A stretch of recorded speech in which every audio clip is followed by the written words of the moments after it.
Hello, everyone. Person. We're watching more Star Trek today, and today, like yesterday, we have some really good episodes. For the Uniform, with Commander Eddington, in Purgatory, Shadow, and by Inferno's Light, which we're counting as a two-parter, which is the Dominion prison camp, and Dr. Bashir, I presume, with Dr. Louis Zimmerman. And Dr. I like Bashir. that episode. I like that episode.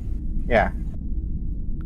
Dr. Zimmerman, who of course is played by Robert Picardo, who's the EMH. And everybody loves the EMH and Voyager.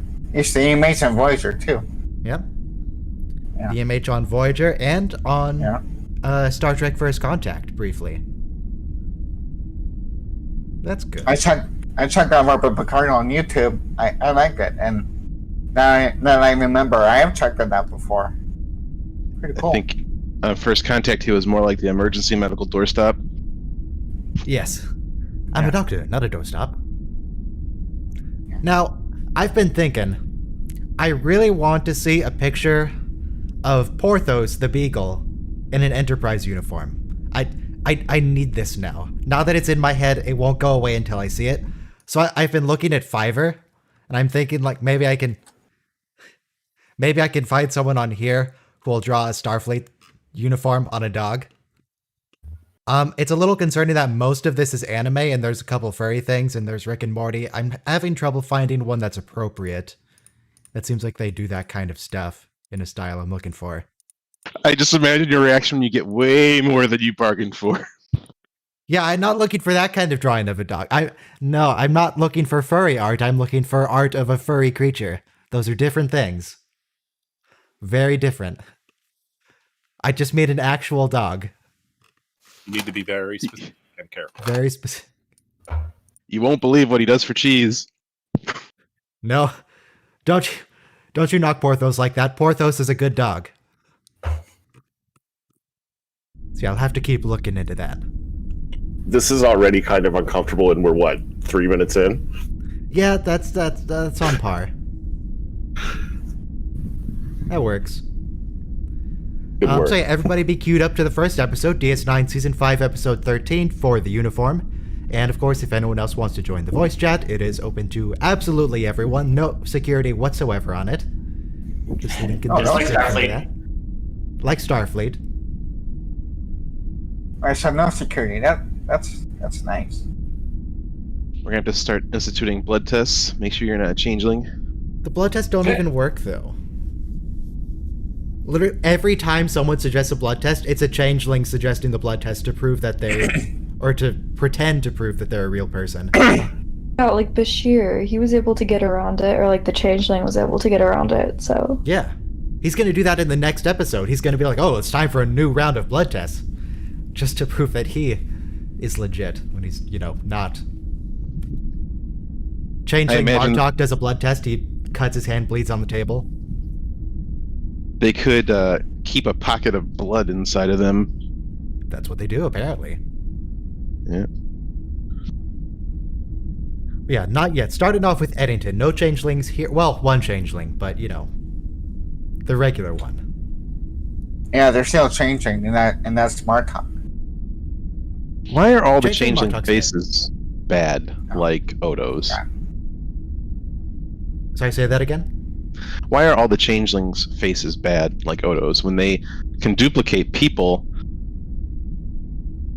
there's no reason for their face to look like Odo's, because Odo... Yeah. Right. Right. I mean, I would think when Odo first met them, they looked like that for Odo's sake, because that... But then why do they keep looking like that when they're just around Vorta and Jem'Hadar? I have no idea. Not only that, but Vorta and Jem'Hadar recognize them immediately when they look like that. So, like, that's clearly their default form.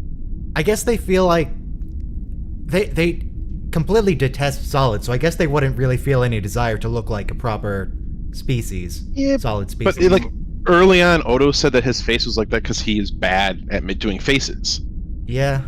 Is that just a trait of changelings? But then how do they replicate? They normally don't try. They normally don't try, right? It's too hard. Don't worry about it. Why bother?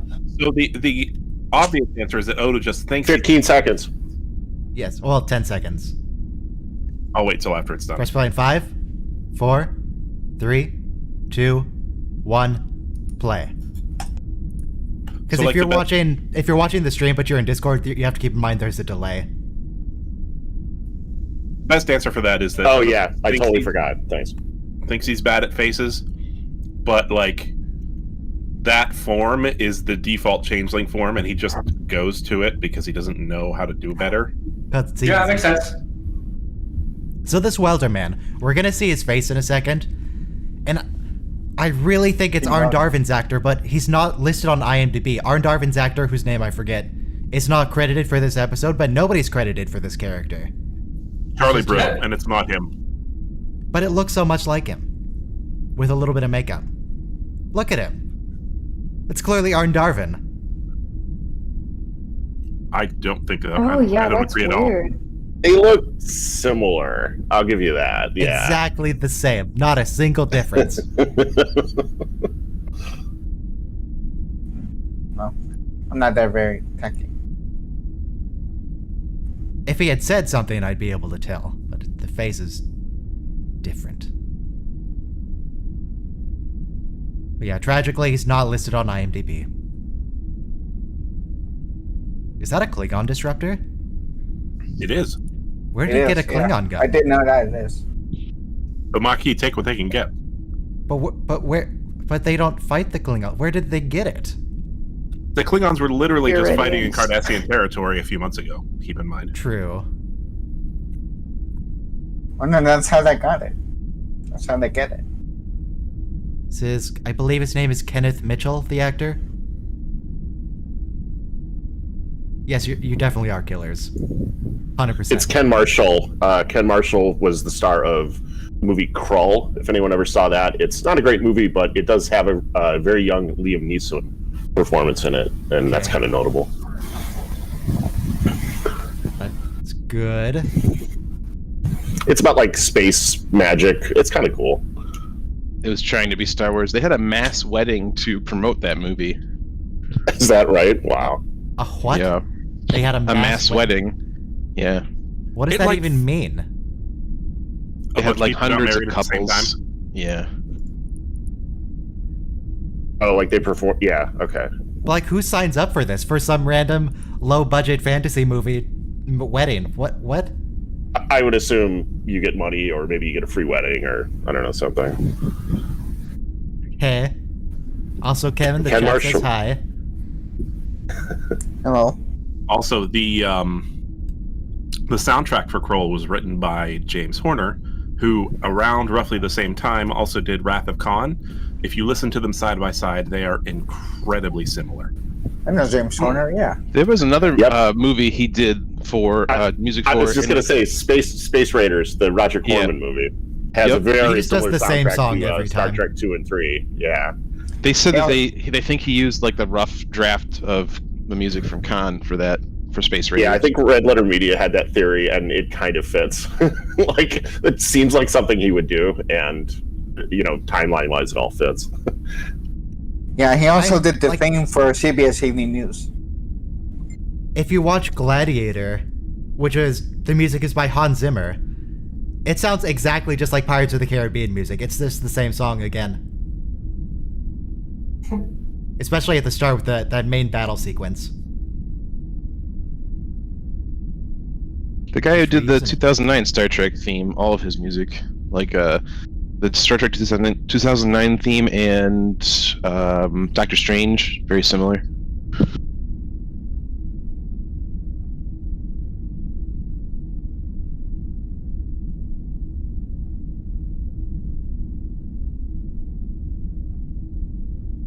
I mean, just because the Maquis are the bad guys doesn't mean they're bad guys. The Maquis are okay. Yeah.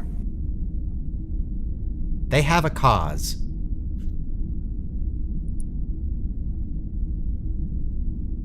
That's what makes all the villains in Star Trek so good. They all think they're the hero.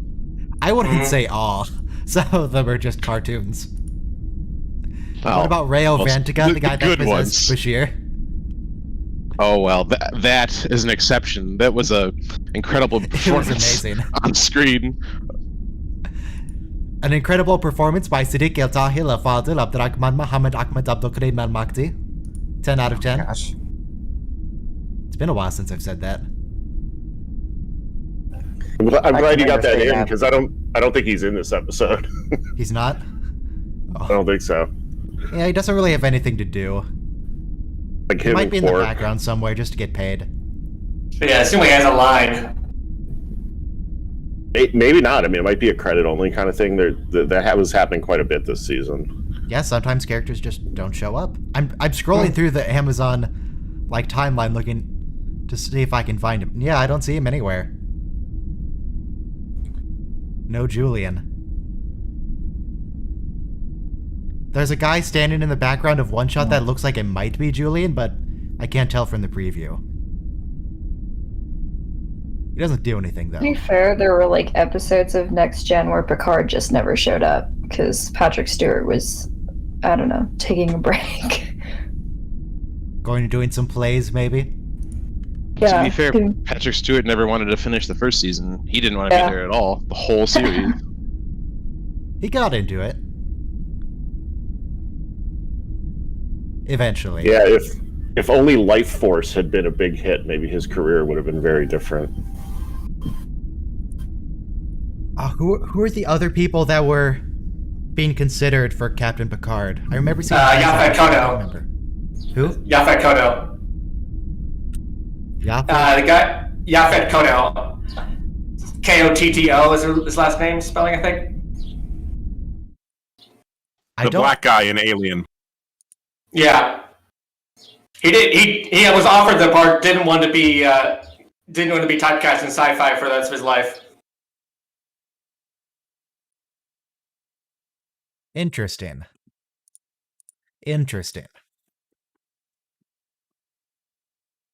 Nana Visitor as Major Kira. I'm still not convinced it's actually pronounced Nana. It might be Nana. It might be Nana. I thought it was Nana at first. I don't know. I believe it is Nana Nana. at first. If you follow her on Twitter, you can Then I heard it was Nana, so I don't know. comes up. Does she have a pronunciation guide on her Twitter? No, but like she'll correct No, people I don't go on sometimes. there. Up there's guest stars Kenneth Marshall. I mean, a bunch of people use her name in the DS9 documentary, and it is Nana used there. Okay. But then I remember I rewatched the documentary recently, and I don't remember who it was, but I remember noticing that some actors, different people pronounced it different ways. I don't remember who it was. The new holo communicator. When they get that? Well, just now. So, when I watched this episode the first time I saw it, I noticed that they used the word gyro a lot. Sure, That's the gyrodyne. technobabble? I don't know if it was just me, but, keep an ear out for it. And it's 4 episodes today, because the prison one is a 2-parter, kind of. I seem to remember the line gyrodyne relay, which I don't know if that actually makes any sense, but I mean, it's Star Trek. So this episode is directed by Victor Lobel, who directed 4 episodes of Deep Space Nine. This was his first. He also directed Who Mourns for Morn, Prodigal Daughter, and In the Pale Moonlight, possibly the best episode of the series. Possibly, yeah. All 4 of those are really good. I think In the Pale Moonlight is one of the best episodes of Star Trek ever. Yeah. Possibly one of the best episodes of hour-long short-form television ever, if you want to get technical, yeah. Some kind of suicide run? Yeah. Oh, I'm going to be making a some kind of compilation soon, because I need See if it's like a suicide run. Yeah, once we hit 20,000, because the first one was for 10,000.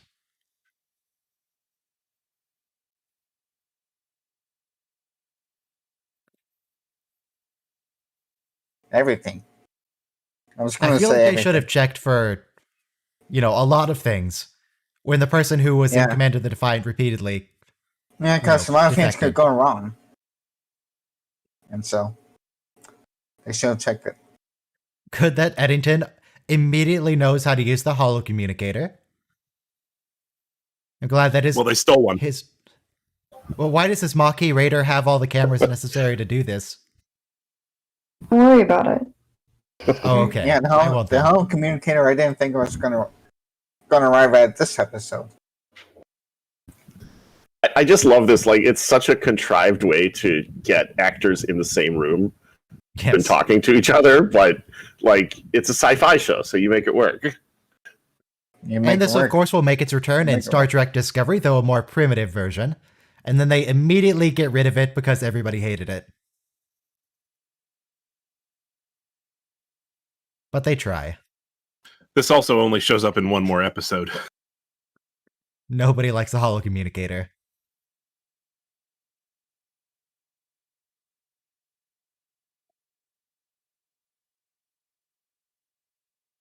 Maybe it just like really confused the audience. They're like, wait, why is he suddenly on the ship? How did he get here? At least in the Discovery version, they're very clearly holograms. They're all blue and shimmery. Mm-hmm. Yeah, the other usage language of it, for hologram. the other usage of it later on, the actor has a very bright, like bluish light shining on them, but he still looks like he's in the room. Oh, right, that the Admiral and Dr. Bashir, I presume. That guy. Yes. That actor plays Prax in the Voyager episode Counterpoint, I think it is. Yes. When the inspector just regularly yells out throughout the episode, Prax, and just calls him out. Also, that's got to be very confusing. Him turning to the side and saying ceasefire. It's like, is he talking to the people on our bridge, or is he talking to his people? Who's he talking to here?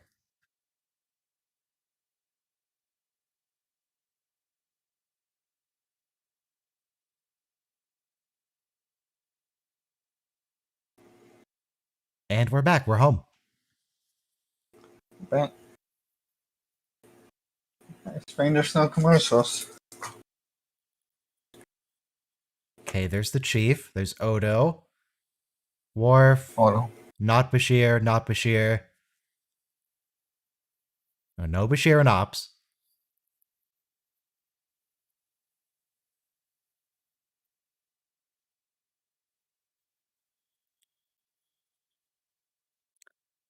So they're pretty slow at repairing the ship. But they are going to be a port of call for repairs later on, so I guess they fix that problem. Maybe they get a new engineering crew. I think the implication is that Eddington's virus was so devastating that it literally will take this long. Well, we used that trope a few times, especially in Enterprise, where if we were back at Jupiter Station, we're not. How long? Long time. Yep, you need to reinstall the OS for the station. I love this line. Yes. Oh, Odo. Sick burn. Now, if we'd kept Lieutenant Primin on, none of this would have happened. Well, no, but he was also incompetent. He wasn't incompetent. He was fine. I mean, Odo was 2 steps ahead of him the entire time he was on screen, every single time. Lieutenant Primin even had that bit where he solved a problem that Odo didn't. Where he found That's that true. virus. He does have a redemption moment. I have faith in Primin.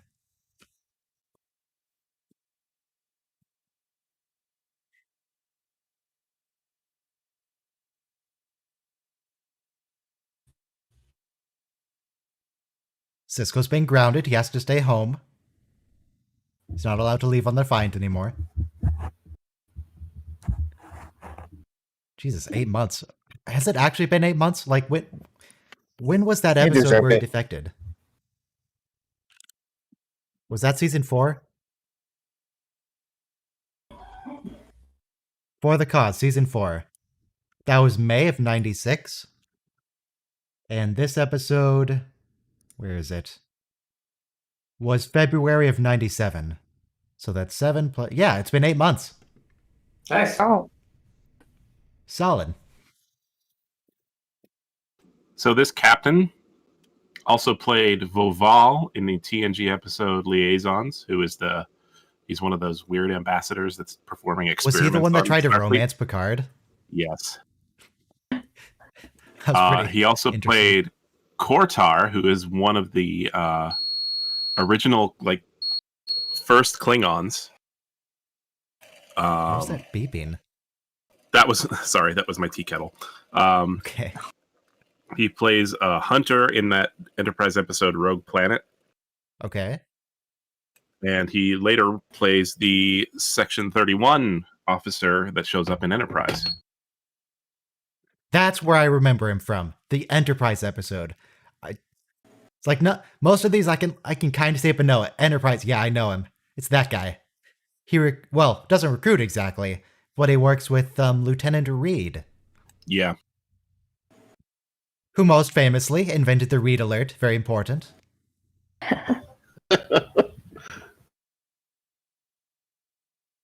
Yeah, good call on Enterprise. Because I was like, I know him, and I'm looking at his page, and I'm like, oh, I must know him from playing a Klingon. And I'm like, is that it? But no, it's the Enterprise episode. Yeah, because Absolutely. he looks like exactly the same.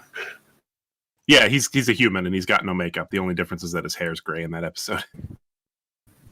Well, he's Right, older. It's like right. 10 years later. Right, Wait, yeah. Klingons Seven. is cool.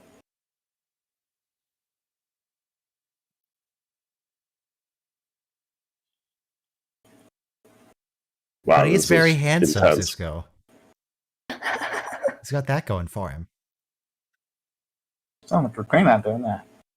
This is the moistest he's ever been. Okay. Do we rank episodes by how moist Cisco is? Oh God. I mean, I do. I'm just saying. This is number one. Yeah. Okay.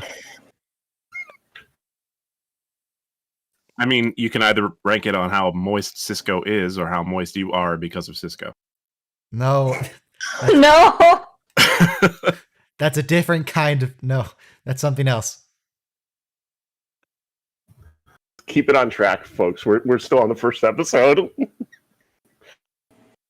It's generating immediately.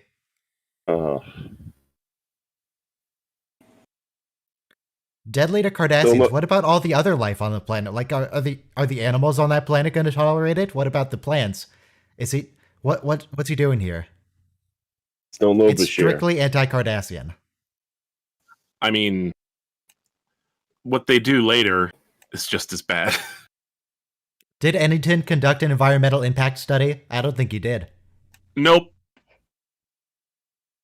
It's very irresponsible of him. Now we could bring in Julian for this. Sorry, we could bring in Siddiq al-Sahil al-Fadil Abdulrahman Muhammad Ahmad Abdul Karim al-Makhdi for this. He would know something about this. Hmm.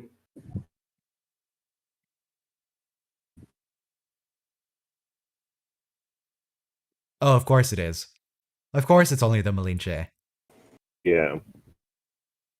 Starfleet does this all the time. There's only like 2 ships in one area, and one is usually the Enterprise. It doesn't Well, make any sense. I made a poll asking, like, which is more important in a war? The fact that Star Wars ships can hyperdrive across the galaxy, or the fact that Star Trek ships can warp in the middle of a battle? And most people agreed that the Star Wars hyperdrive is more important. But I was thinking, like, oh, what if Starfleet just, like, they can't really invade because the Empire's just too far away.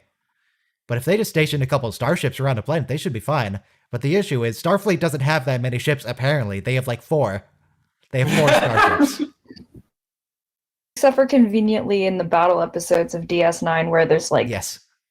Hundreds. Also, Wolf 359. Well, there's not hundreds there anymore.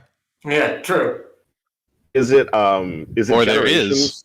where they say, oh, we're just going, out to Pluto and back, and then like they get a distress call and they're the only ship in the area Yeah. somehow, even though like Yeah, obviously they're freaking right near Earth. Earth. Earth space Yeah. dock, and there's no other ship there. Come on. What are they doing? Starfleet is so dedicated to exploration. They don't have a single ship for defense. They don't Every keep single ship anybody is at dedicated home. to just flinging it out there. The other ships were clearly on a mission to serve the plot. Of course.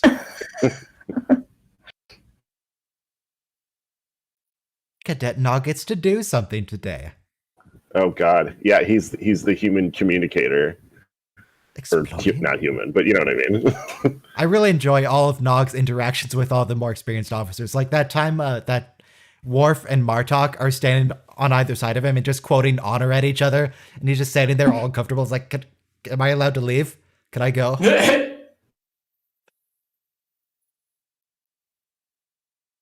I want to know how we end up with the USS Nog in 800 years. Well, first Ferengi, and maybe he did something really good. We don't know. Yeah. Yeah. I'm not casting doubt. It's funny now, but it's quite possible he did something. He'll do something. Don't awesome. they cover that in the DS9 documentary? No. Yeah, he's a captain in Defiant in the documentary. Yeah. I think. Yeah, the USS Nog was only revealed way after the documentary, though. Yeah. Actually, in the DS9 documentary, hypothetical, they kill Nog. No. That's right, they do, yeah. They blow him up. Fortunately, that was hypothetical. It wasn't a real episode. Next time I go try to kill the albino, more understanding. Yes. Yeah. More understanding. Next time she goes to assassinate someone. Daniel will have more understanding.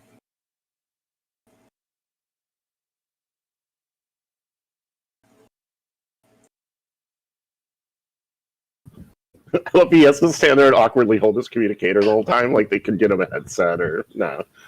What? Wait, but why can't? If that's just a handheld communicator, why can't Cisco have it? Look like a phaser. Well, they made the justification that they want phaser. one voice communicating to engineering so that there's no confusion, and they want Nog to do it because he could hear everything. So While I the think bridge that's is a exploding decent around argument. them. Yeah, I think it's a decent argument. It also, like, if they can use this, why can't they give everybody this alternate communication method? Whatever the hell it is. Yeah.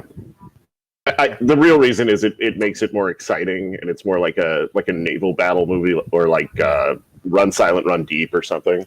Yeah. Very I don't Hunt for know. Red October-y. Ooh, I don't know what, momentum exists for once. Submarine.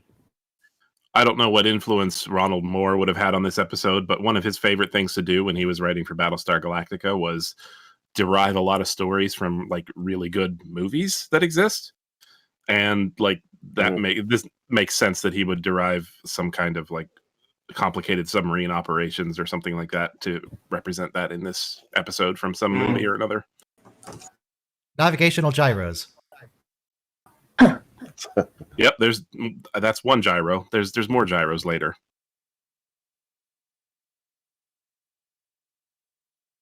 Who is she telling this to? I don't know. Nog, apparently. I mean, they like to narrate their own actions when they're at the helm. So The real answer is us. The person that Nog is talking yeah. to. That seemed like a lot of words to just say, turn left slightly. They can do You're in two-way. space. They can do two-way communication, just like we can do. It's like on Discord. Worf just got real excited.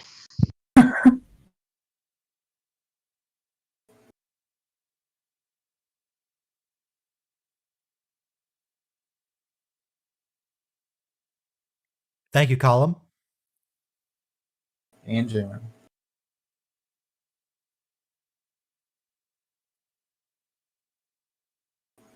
It's like, Now yes. we're in a Star Wars ship where everybody has to fire manually.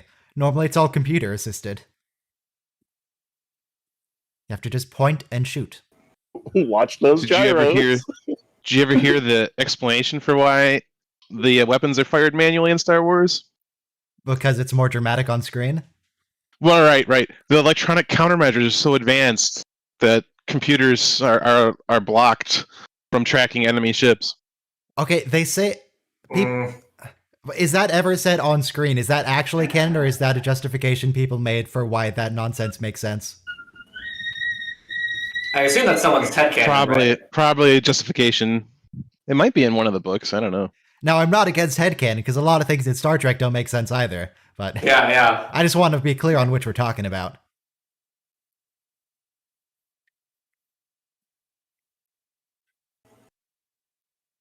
They just didn't develop computers in the future. Well, in the distant past, actually, technically.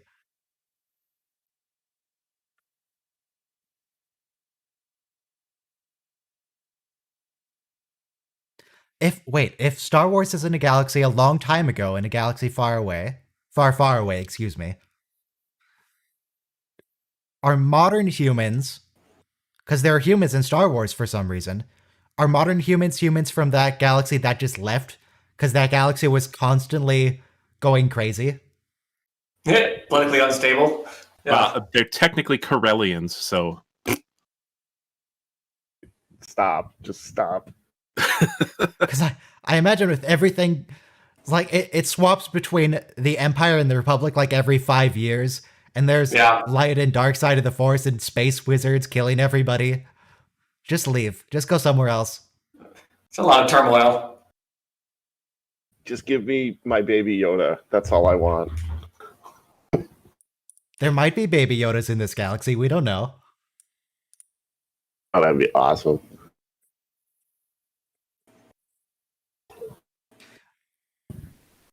So the Les Miserables, or Les Miserables, I don't know which is more correct.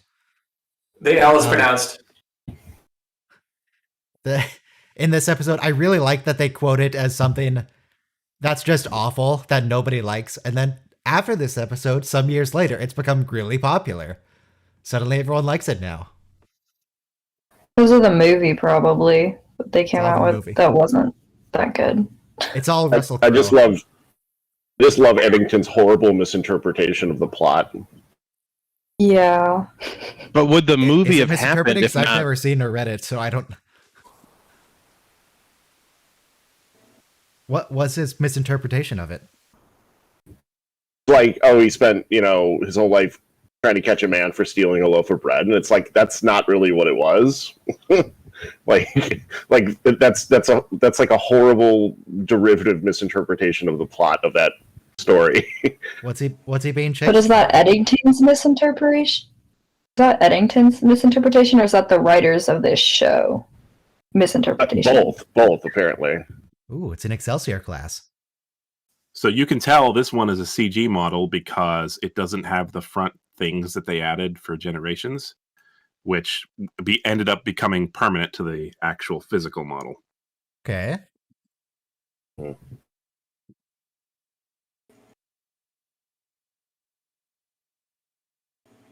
Which is part of why it's so difficult to...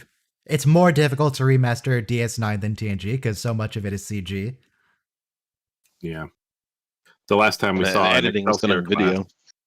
Last time we saw an Excelsior class, it was the Danny Lakota, needs done the video, which was in the episode Cardassians. the episode where the coup. The coup. Couldn't remember the name of it. It's Homefront and Paradise Lost, the two-parter. Yeah. And that was the last time we saw the physical model for the Excelsior class. Everything from this point forward is CG.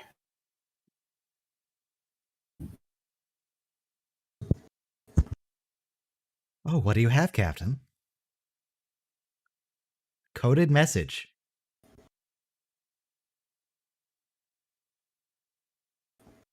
I like this character. I wish they had brought him back. They do bring him back repeatedly, many times. As a different character. They bring him back.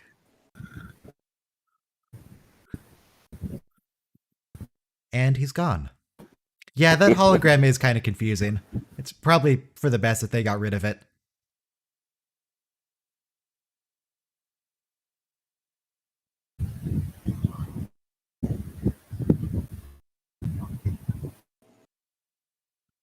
So it's that guy who's kind of blurry. Yeah, that's definitely not Julian. It was that person in the background to the right of Cisco that I thought might be him in the little preview window, but no.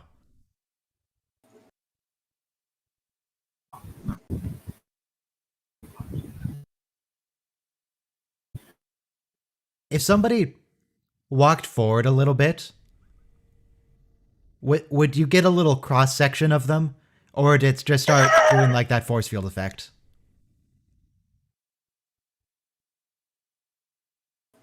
What would happen? Just like starts showing your insides. Just really helpful for medical diagnosis from home. Yeah.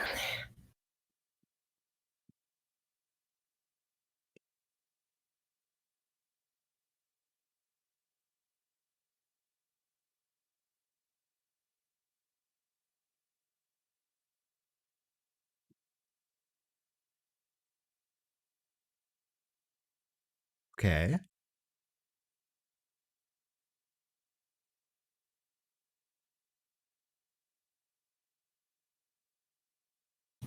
Jumping to a lot of conclusions here, guys.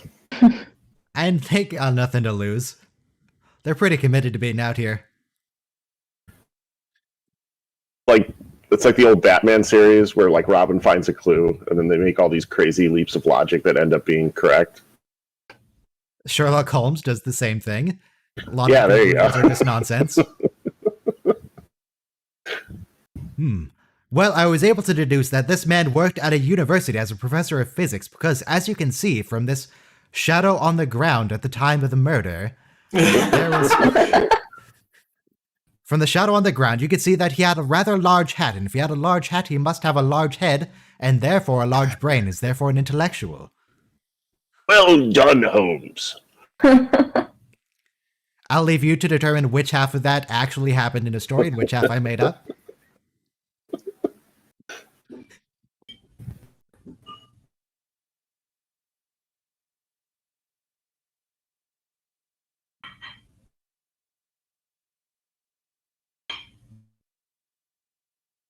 I expect we'll never actually see a brain properly under the helmet. It's one of those things like Moore never talks, we just never see it. Though we do know they don't actually live on a cold planet. The brain homeworld is temperate, Wayun says. Refrigeration suits are just for... I don't know. Misdirection. Misdirection. Maybe they're doing a Klingon thing. It's like, oh, prove how strong you are by being cold all the time. Or maybe inexplicably they are not well adapted to their own planet, so Maybe something happened to their planet, like it used to be cold and then it wasn't, Oh, that's and good, then they yeah. had to...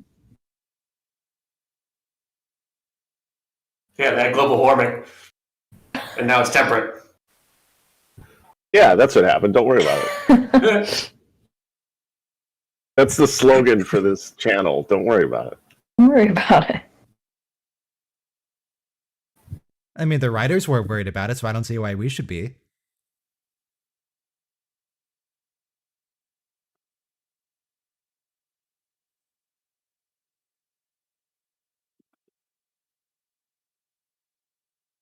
So the Defiant does have an actual, like, beam phaser, right? Not just its forward things? Yes. I can't recall any time when we see that. I feel like they talk about it, but I don't think we ever see it on screen. I don't remember exactly.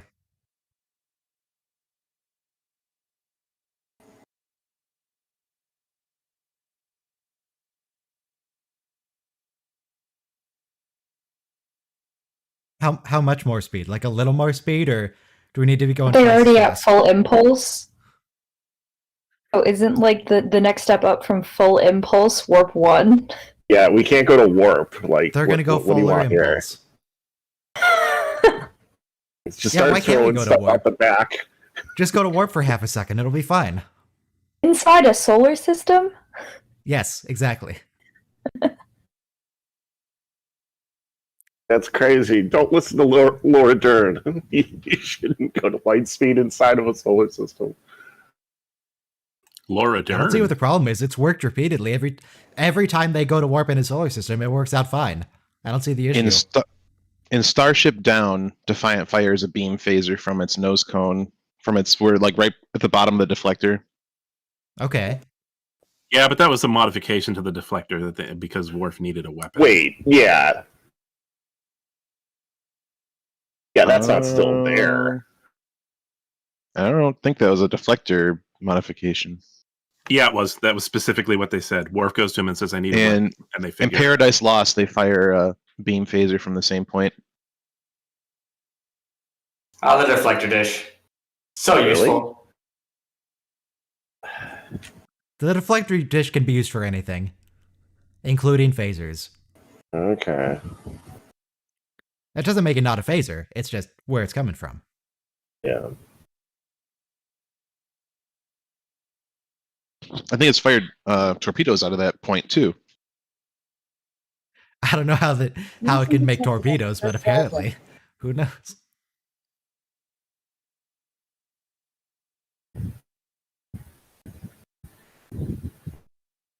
I've always liked this set for the mess hall and the Defiant because it's such a like contrast to 10 Forward and the Enterprise. It's just like very utilitarian and not all like fancy and. They don't even have a bar. Yeah. Looks very military. Yeah. Yeah. Is it a redress of the Voyager mess hall? Well, this game. No, I don't think so. Well, Voyager, No, they also had a bar area. We do see the Voyager mess hall later in DS9, though. I think in season 7. Oh, is it this Maybe episode? 6. No, Not this that's- episode, but later on we'll get not to this the USS Bellerophon. The USS Bellerophon, which is Intrepid. Oh. Are you talking about the in the Bashir episode? Yes. Okay. Yeah. I know what you're talking about. So yeah, they don't actually like this story, whatever it's called, Les It's Miserables. about Sloan. Trash story, 0 out of 10. Never read it, but I assume it's awful. Is it actually good? I don't know. It's just really long, unnecessarily long. I imagine, like, Yeah. maybe it's like Moby Don't Dick. bother. 'Cause Moby Dick, I think, is good, but I can never get more than like a third of the way through because it's like 1,000 pages. It goes on forever. It never ends. Yeah, they're good stories. They're not necessarily great, in their original form.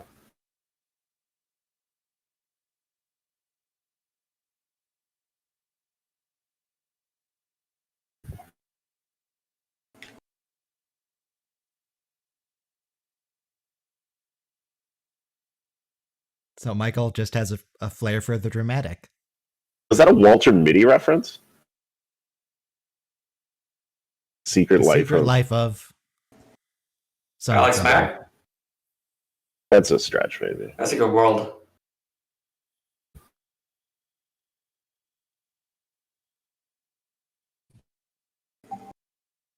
Bucephalus is the Sorry, name they're of bringing more stuff Alexander's back. horse. Who's Alexander in this context? I don't know who Alexander is. Alexander the Great. Alexander Rozhenko? Did he have a horse? Brian Bonsall? No, I was thinking less about mytho-historical horses as I was probably the StarCraft ship, Bucephalus. Alexander the Great, okay.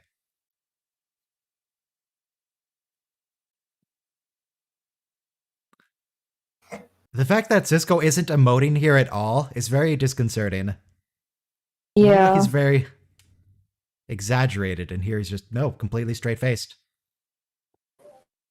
Well, he may be leading many people to their deaths, so, For no good coping reason. mechanism. I mean, debatable, but yeah.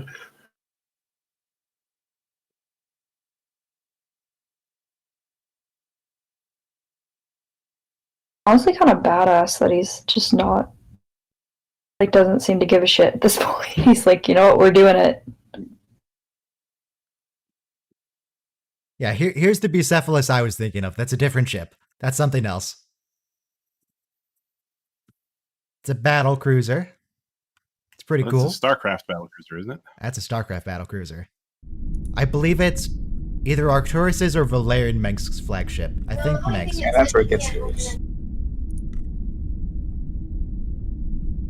No, it's Valerian's. It's Valerian's. Okay, not important. Doesn't matter. StarCraft doesn't matter.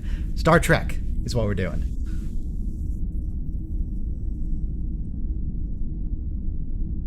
Oh, we got a picture of the beam phaser. A couple of them. Let's bring those up while we wait for something to happen. So here's the beam phaser in Starship Down, where it may or may not be in the modified deflector dish. Well, not a dish, but deflector. That was rejoined, I believe. I have a picture of that as well. And then here's the Defiant against the Lakota. So it appears to have a dorsal phaser array.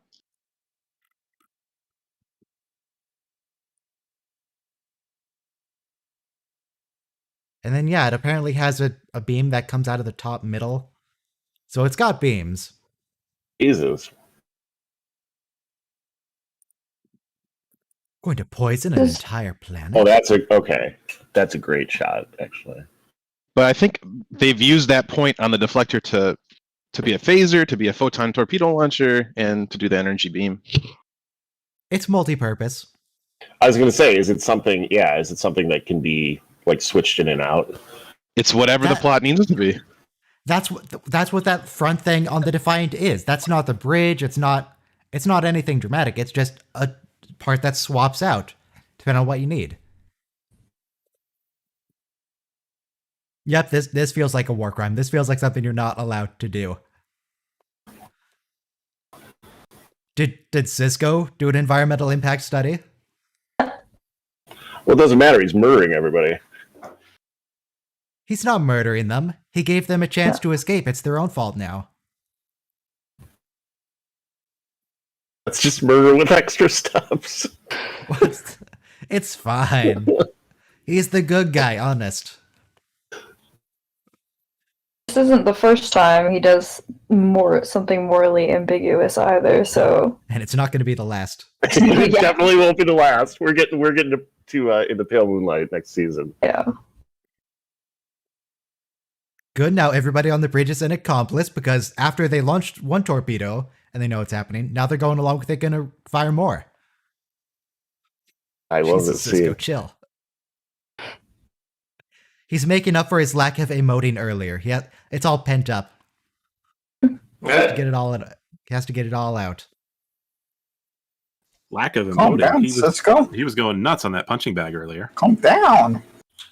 Yeah, like the whole build up to him hitting his boiling point is so important there, and it works so well. I love this scene so much.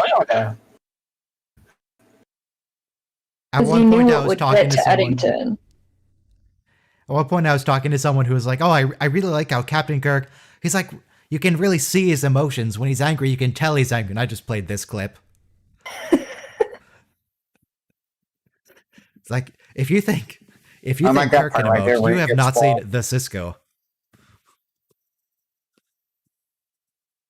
He's the Cisco.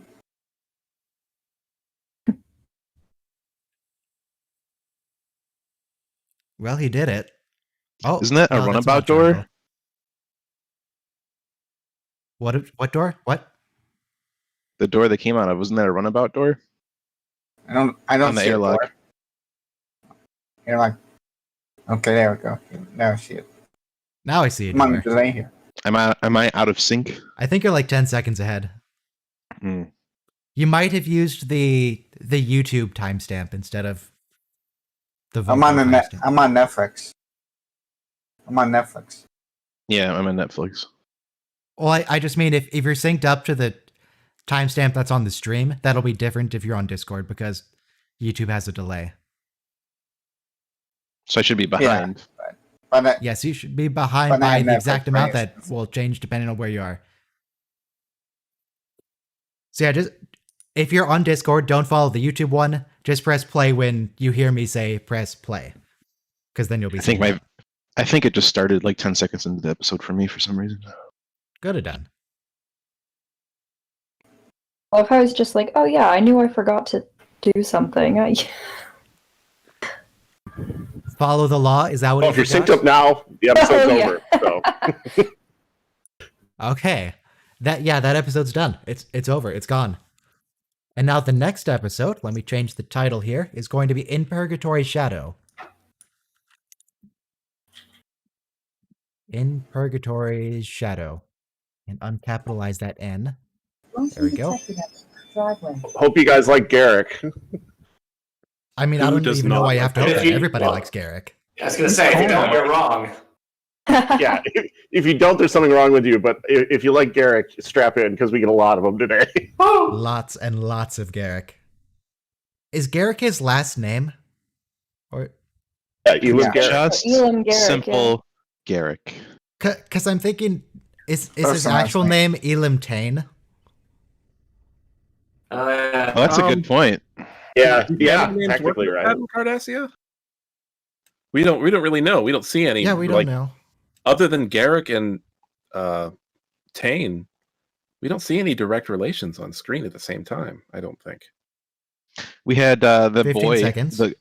that Rugal. the civilian government Rugal, yeah, and his dad. Oh yeah, Hang on, everybody press play in 5, 4, 3, 2, 1, play.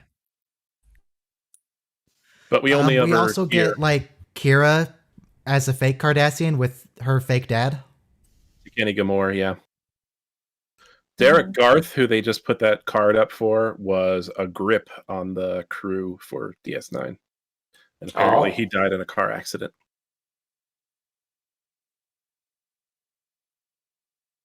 Okay, I just looked it up. Kenny Gamore's daughter is named Ileana Gamore. Okay, Well, that works out. Yeah, that Derek Garth tribute, that seems like a small thing, but that's highly unusual for someone who, is a grip on a show and probably worked on various shows. But I think it's a credit to like the type of person this guy must have been. Wait, who are we talking about? the guy that was Derek in the Garth. memory of card at the beginning of the episode, his name was Derek Garth. Okay.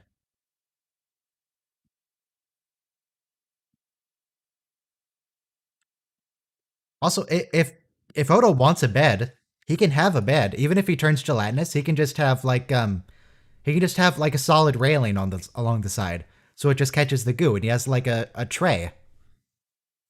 Yeah, you can get rubber sheets. Like if you have a kid who wets the bed, they have those. So just same idea. No, race car bed. Oh yeah, that'd Race be car awesome. bed. Race car bed. Oh, like a Defiant race car bed. Wait, Yeah, I'm an when I was a adult kid, my now. buddy I buy had my one. It own was stuff. yellow. I It could was get a race awesome. car bed. Yeah. Then I'd have to figure out what to do with my current bed. Put it by the curb. But it's all big and heavy. It's a pain to move.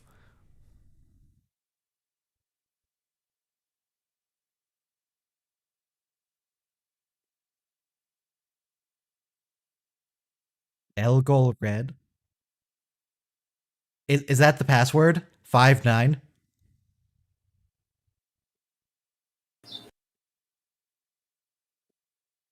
I was muted when I was talking about this. I didn't realize that until now. But about Derek Garth, I think how Derek got his name was from the person Derek Garth, which would make sense. I think that makes sense. Mr. Garrick. There he They have the is. terrible one. Oh, there's Sadiq Al Tahil Fadil Abdurrahman Muhammad Ahmed Abdul Karim Al Makti. It's been a When we while. were talking about the Cardassian relations, did you mention Ducat and Zial? Right. Oh, Wait, is Ducat his last name or is that his first? How did? I don't think we know what his first name is. He just goes by. He's Gold. title, He's a Gold. yeah. So He's like Gold Mark Ducat. Ducat and Zial Ducat. is that I right? don't know. I don't know. Maybe. I'm just gonna assume his first name is Mark. But what's interesting is they call Garrick, but they call Zial. But like Garrick is Elam Garrick's last name. Yeah, like you think his friends would call him Elam. Well, I mean, Yeah. Zial's first name is technically Torah. In the novels, Ducat's Oh, first yeah. name was Scrane. Well, that just sounds awful. And That's on the order of Sheev. Memory For- Alpha. or Palpatine. You'll love this one even more. Memory Alpha says that is often referenced his first name was Elmo. Elmo? God. Okay. Elmo. Oh no! Elmo Ducat. Tickle me Ducat. The Obsidian Order got to him. So people call Garrick by his last name. Zial by her... Wait, it's Tora Zial, so Zial is her first name, because it's a Bajoran thing. Yes. And then Ducat by his last name, but they call Tekeni Gamor by his first name. They call him Tekeni. Maybe it's like high school. Half the people just go by last name for no reason. Bashir, why do you have a gun? If you knew he was going to do this, couldn't you have just like told security? I mean, I know he's a changeling and everything, but come on, why do you have a gun? Where do you get that? Seems like there were a lot of better ways to handle it. He could have like talked to Odo and like, hey, could you be waiting in the runabout? I'm pretty sure Garrick's going to try something. Yeah, but that's not as exciting. It's not as exciting. What if Garrick went to another runabout? Maybe Odo is in the other one. They just have someone stationed at each runabout.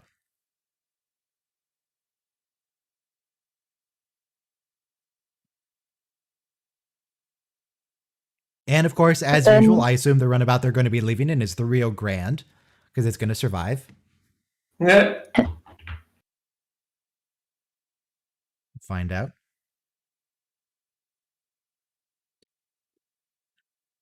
That's such a beautiful ship there.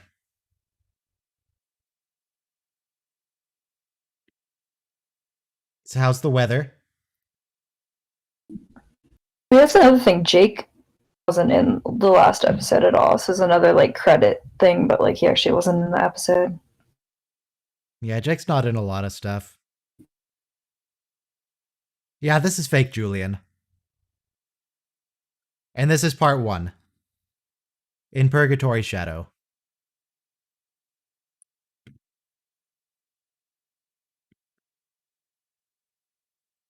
I'm pretty sure right now Bashir is the only changeling we know. Everyone else is real. Fake Martok is dead.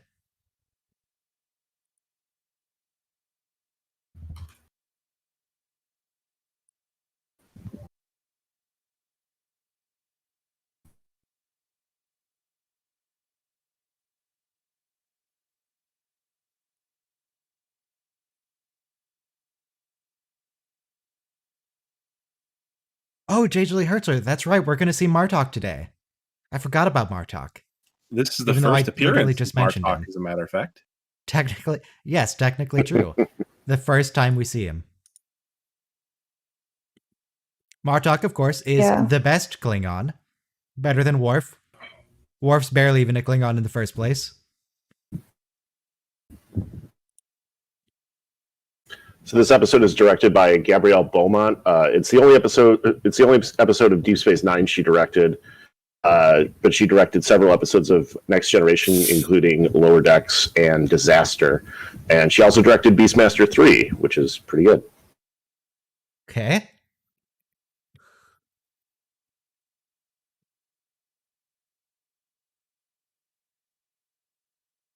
Really? They just let Julian leave? What would he say? That he needs to go to a conference? What excuse could Julian possibly have to leave the station? He needs to go cure some plague on another planet?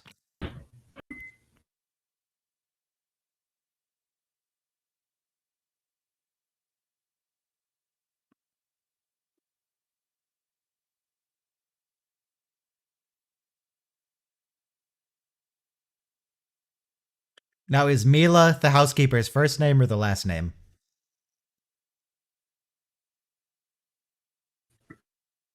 Well, we don't really know because we don't know her other name.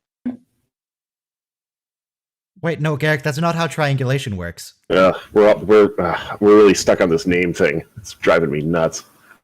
Okay, Garrick, you need multiple like source points Well, to if it's triangulate something. Anabrin You just have Tain the and one source. Elam Garrick, but they don't like technically it's his father, but they don't really share any common names, so maybe that's not really a thing in Cardass. I don't know. It could be. So I would Garrick since- specifically, he was like disowned.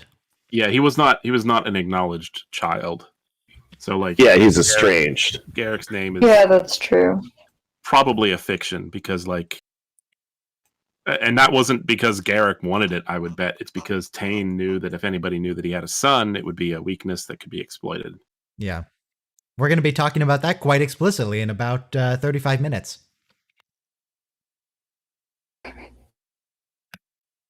Why Worf? With Garrick. Garrick. Like, I love that she singles him out. Like, I have to be out there with him. Ugh.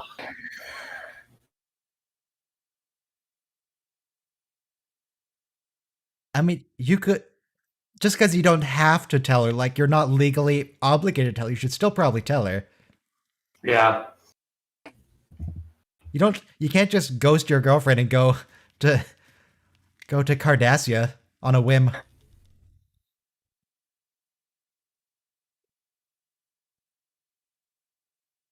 Dating tip number 31, don't ghost your girlfriend or boyfriend, ideally.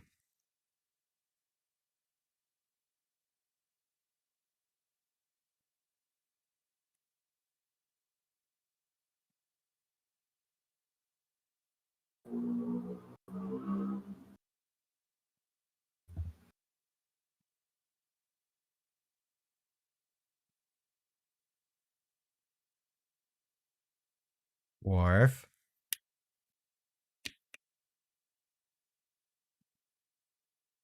I mean, they're just like digital, right? Though he can just get another copy.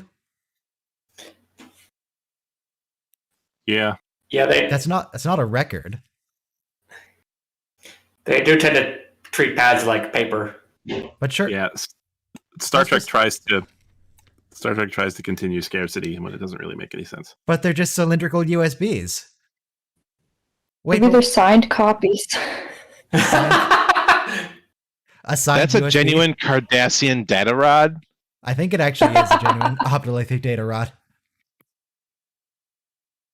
That was a limited edition run. You can't get any more of those. Could you go to a convention and just ask them to sign your USB? Then you put whatever you want on it? Suppose you could. Suppose you could. Though, they might not want to because they don't know what's on that drive. It could be something awful.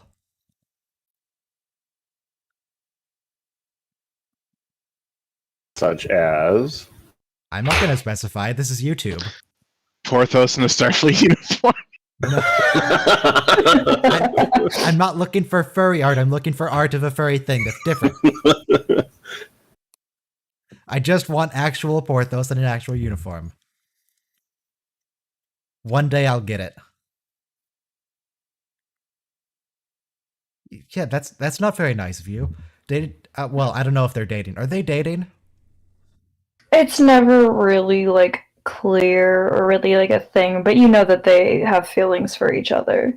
Well, I know think Ziyal it's more has that- feelings for him.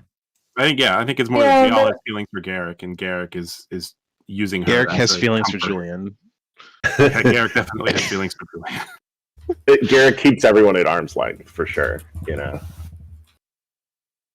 Yeah, he definitely cares for her though. Maybe Yeah. more like a sister or a daughter, I don't know.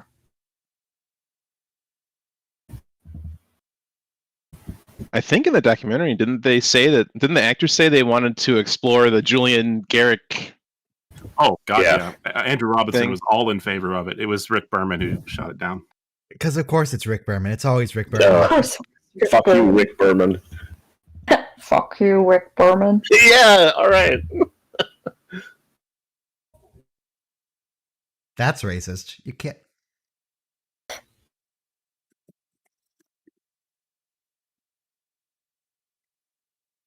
Yeah, you can't. You can't There just are say that moments about when- Klingons. There are moments when I really like Quark, like really like him, and this is one of them. Just threatening Ducat. that takes. I mean, he just made a very racist comment, but after that, But it was effective. True. The Odo. If you don't calm down, I'm going to get my bigger friend to beat you up.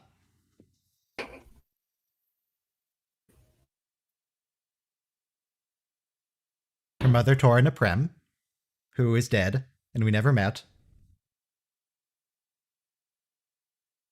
Yeah, Garrick's not a good man. That's not true at all to y'all. Garrick tortured and murdered a lot of people. Including Odo, in fact. Though Odo seemed to forgive him for it, so that's nice. It's very forgiving.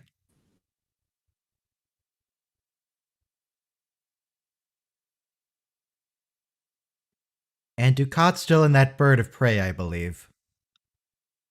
But he at least took off the sash. Last time we saw him, he had taken one of the Klingon sashes. This is the first episode for this actress for Toraziel, and she will be the Toraziel for the remainder of her time on DS9. And what is that, the third We'll kill Ziel? him. Yes. Until she dies, yeah. I wasn't going to say that. But... Oh, Worf. I promise to return the body intact. Well, that's very considerate of you. Thank you, Worf.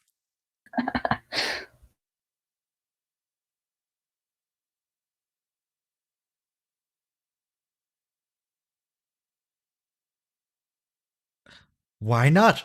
Let him in. Garrick would be so useful. Even though he's a terrible person and he tortures and murders people, he's very effective. We could use him. Maybe put him in Section Could join 31. Section 31. Yeah. I'd love him there.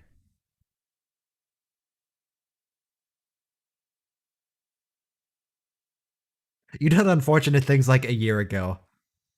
Or less than a year ago. But that's in the Only just like past. yesterday. I've been very good the last few weeks. Come on. Please let me assassinate someone.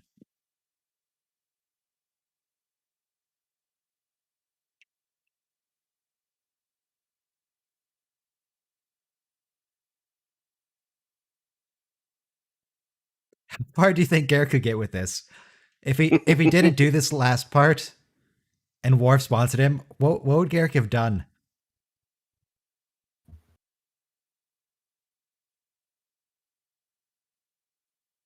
He would go as far with it as he had to. He would actually just join Starfleet and go with it.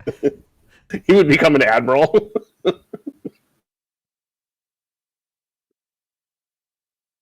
excellence, you have to practice constantly. That's true. I mean, it's an awful sentiment, but it's strictly true. If you want to get better at line, you need to practice. It takes time.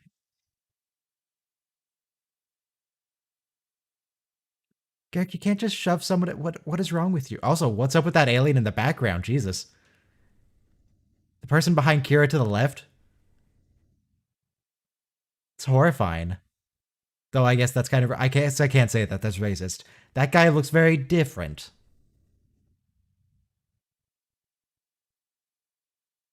You have backward superstitions?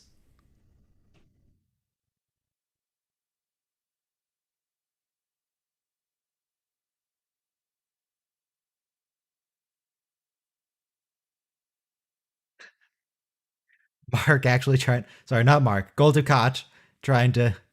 He's trying to be a dad. Honestly, he might... Well... Is he a better dad than Worf? At least Garrick... At least Dukat acknowledges he has a kid. Honestly, I think he is. But then he also leaves her for dead that one time. Or 2 times, maybe 3, I don't remember exactly.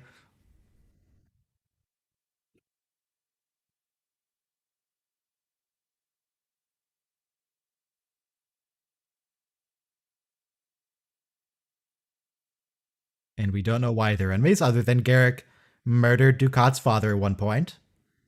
But that's just what Garrick does. That's his job.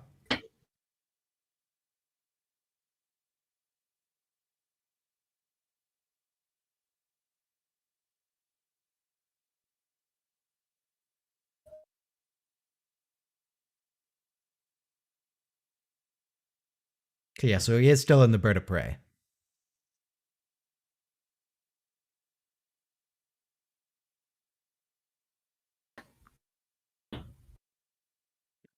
Yeah, I mean, Ducat, he still tries to make it out like he's doing this for his y'all's best interests, but it's still all about him. Yeah, he's like, you betrayed me.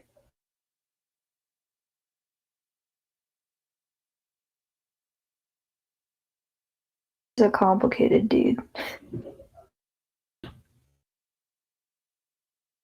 He's a liar. He practices constantly. I just love Garrick just wearing him down. Just wearing him down. Tell that fellow Earl Grey a thing or two about tea. Really, Garrick? You're just gonna Oh, yeah. knock on TNG like that? Such a wonderful reference. Why doesn't the replicator have a varied menu? How much file space does a single recipe take up?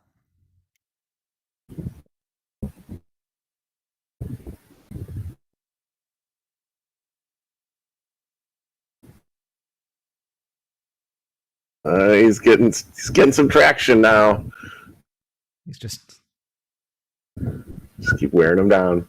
all he has to use is all the Klingon buzzwords, and he'll get it. It's not very honorable to turn around, Worf. It seems a little cowardly to turn around. Yeah. It's like cracking a You just have to have safe. the courage to find it.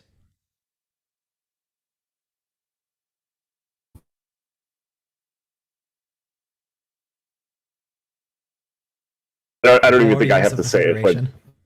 but really great performance by Andrew Robinson as always. Yep.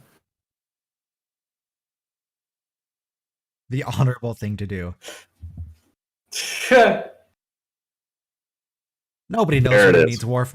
Not even you know what it means. Use it for just anything you like is honorable and anything you don't like is dishonorable. It doesn't mean anything. Not like Vulcans and logical. Oh, hey, it's the Mutara Nebula.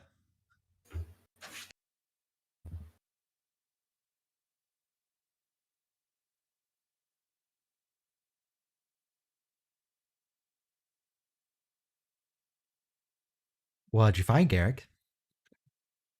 That looks like a lot of circles.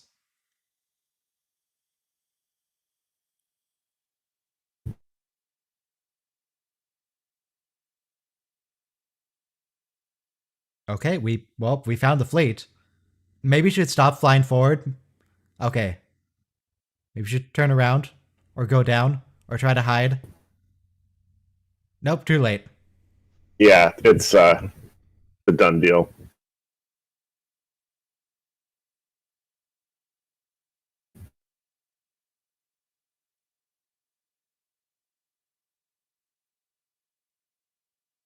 I guess they can't go to warp here because they're moving pretty slow.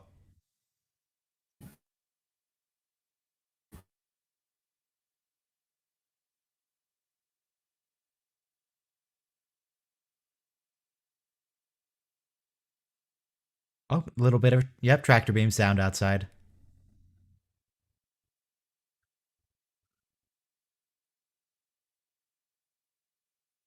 Garrick it's thought too he late could to talk his way out of yourself that. You can't. It's worth a shot, I guess. He doesn't have anything to lose. It's just- other than He's got getting nothing punished. to lose. It only has to work once, you know. That's another instance of the Jem'Hadar using their weapons as a bludgeon, but I guess it's actually appropriate here. Normally, they'd bludgeon people with them in an actual battle where they could use them as, a gun.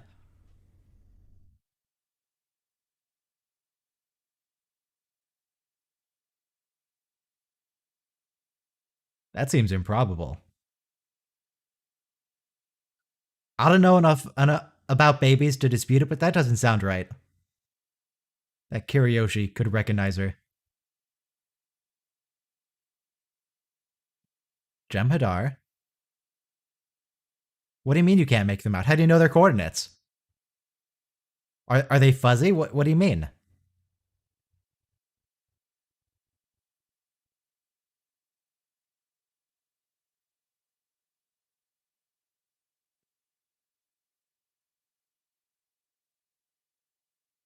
I mean, I'm not sure the message was that useful.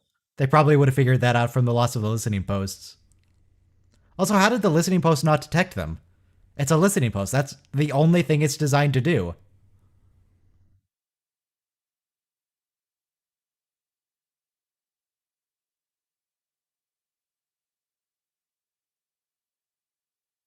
All right, discount Rura Penthe.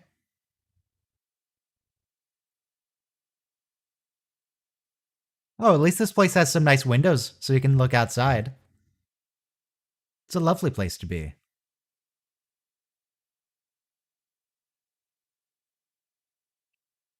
Well, that's not very nice of you.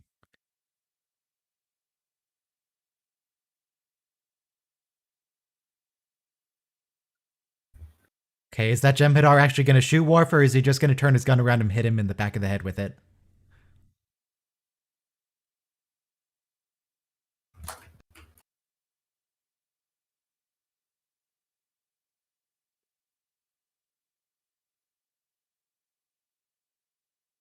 That's... Wait, but why even keep them here then? What's the point of the prison camp if... Just kill them. Worf is hurt enough. He's already booking his next vacation here. He gets to fight every single day? Wow. Yeah.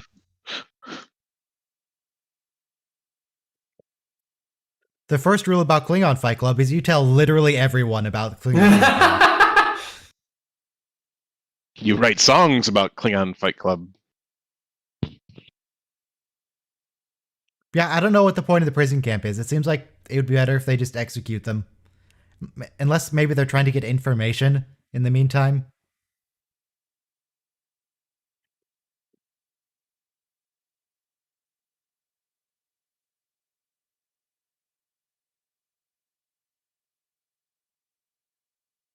Really, in the morning. They've got a long time to go before the Dominion invades, apparently. Plenty of time.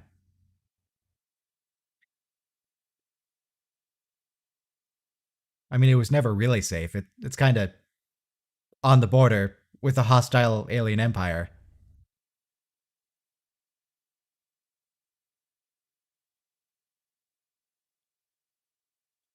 Yeah, Starfleet really needs to reevaluate their listening post in general, because they didn't do anything.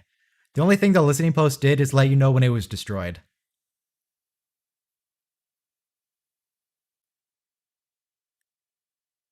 It's kind of like a trouble light in a car. Problem. Except it explodes.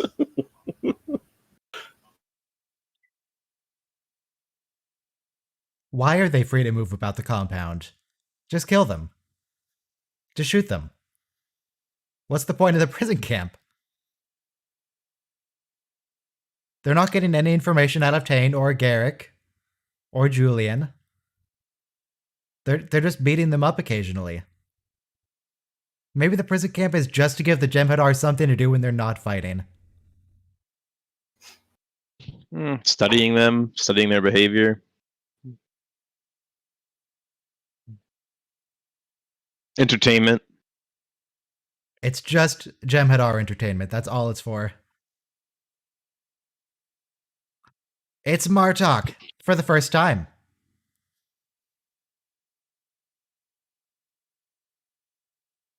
How can you even tell that, Worf? You can't see his face. Well, it kind of looked like Martok broke his foot there the way he was bent backwards. Maybe he just has some very floppy shoes.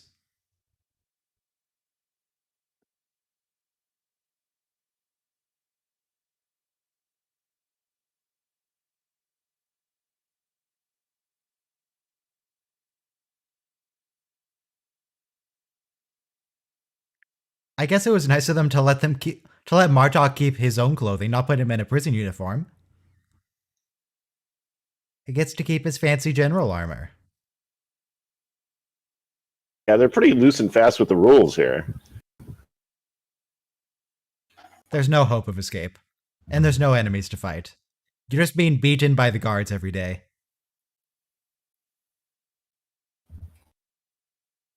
How do you know this, though? Worf wasn't on the station when you were abducted.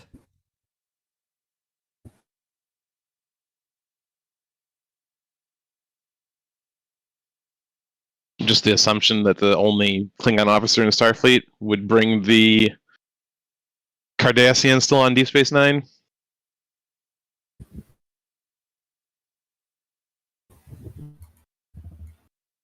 Oh, there's a Romulan in the background.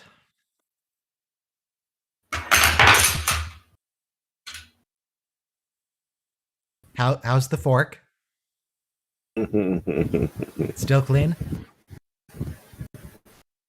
Based on the lack of response, I'm guessing it's not still clean. Had to go get another. Yeah. 3-second rule. There's no, the 3-second rule isn't a real thing. Actually, it fell onto my keyboard, so it's, I don't know, Okay. still not good. I mean, I would hope you keep your keyboard relatively clean. True. Yeah, yesterday I dropped the whole dinner onto the floor, which was, not pleasant. Ooh. You have to clean it up and you have to make something else. Just tripling the amount of work for dinner.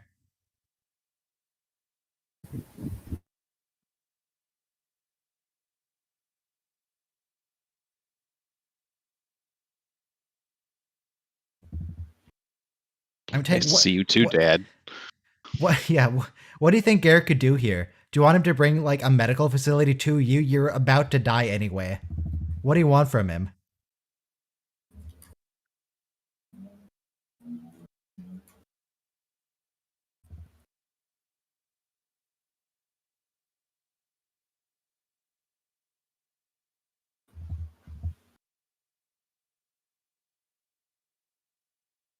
Wait, what's wrong with the Romulans? What happened to them? Have they been in a war?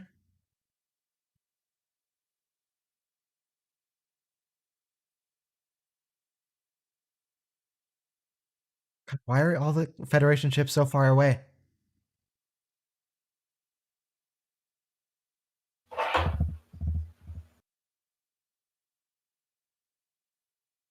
So let's see, they have 2 ships, and how many runabouts? Do they have like 4 runabouts? 2 ships, 4 runabouts in a station. That's probably enough. That's probably fine. Should work out.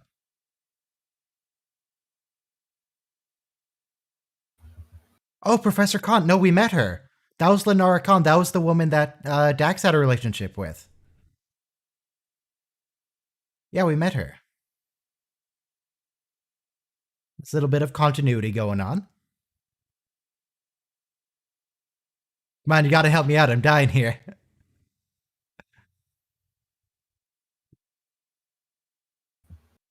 Phase conjugate graviton beam. Very technobabbly. Nope, Worf's dead.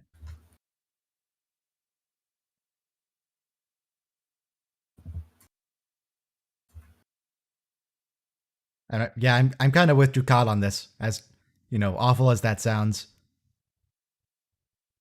2 people versus letting the Dominion just flood through the entire sector. Just close the wormhole.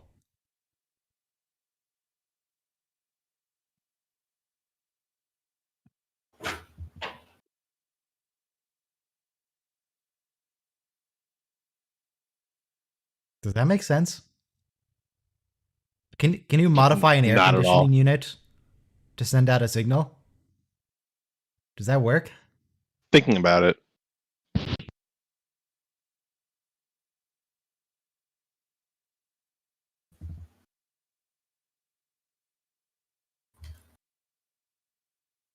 No more Nabran.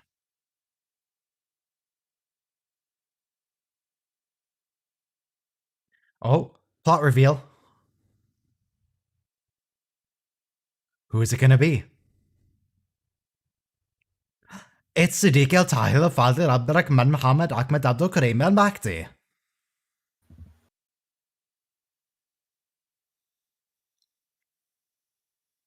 Now Julian has met Worf on the station, so maybe Julian told Martok about Worf.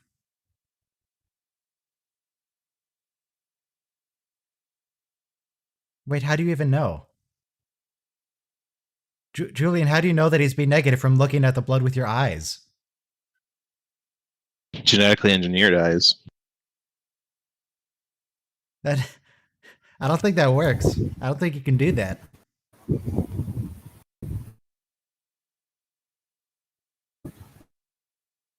Another conference mishap. Ever go to a conference?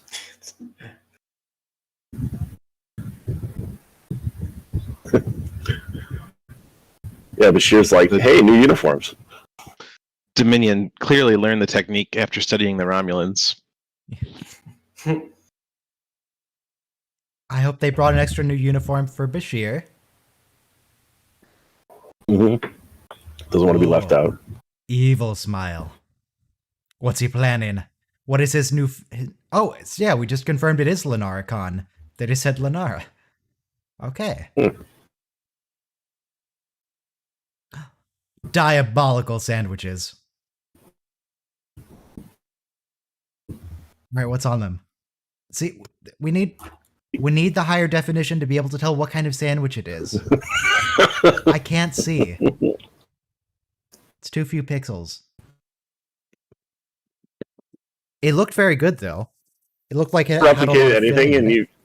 and you brought sandwiches? Like bring lasagna or something. Come on, man. Hey, sandwiches are great. Well, it looked like sourdough, and I think I saw a pickle on the side. I did definitely were pickles. I saw that. Okay. But Well, yeah, without the high def, it's tough. I should make. I'm going with today. I've pastrami. got some sourdough. I've got some. I thought ham and cheese. Ham and cheese is kind of more general, maybe. Yeah. There was enough ham on screen. Let's be fair. Yeah.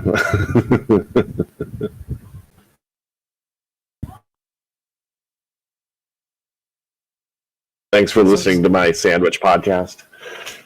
So Zial does not have a blue spoon.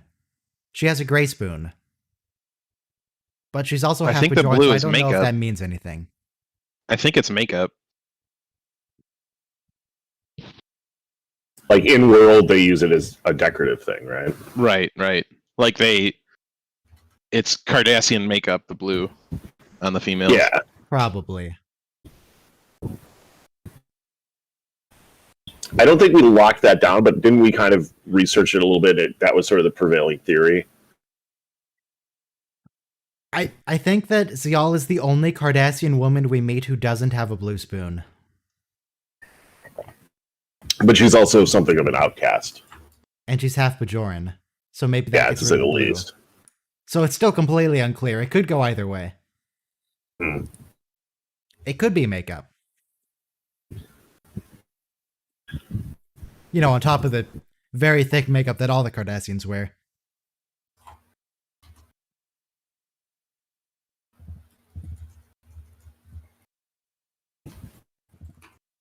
Yeah, there he's kind of going into bad father.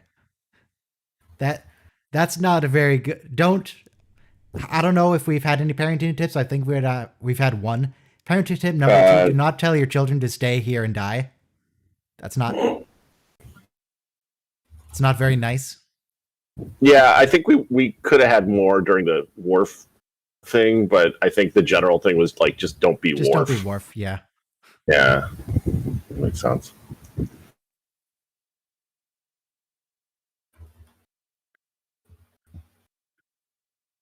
Kirk and Bashir immediately start talking over lunch again, having a great time chatting.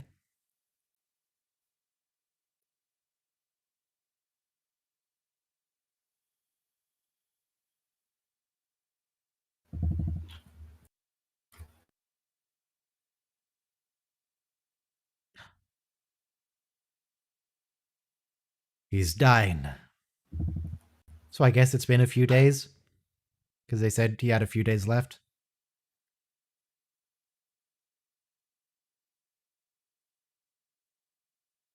Oh, Tane. Looks like a toad. Oh, there's a brain.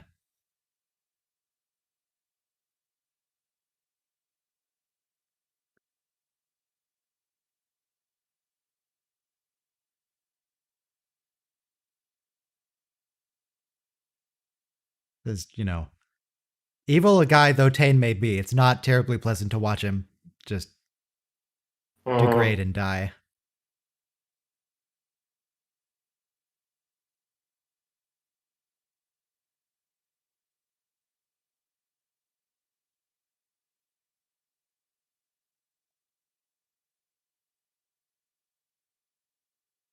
Did he say Brunt?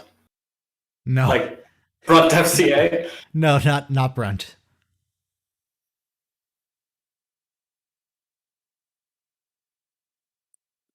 I really need to arrange for someone to kill all my enemies in my will. Yeah. Well, no, not in my will, because you have to kill them before you die. No, Brighton would never be in this.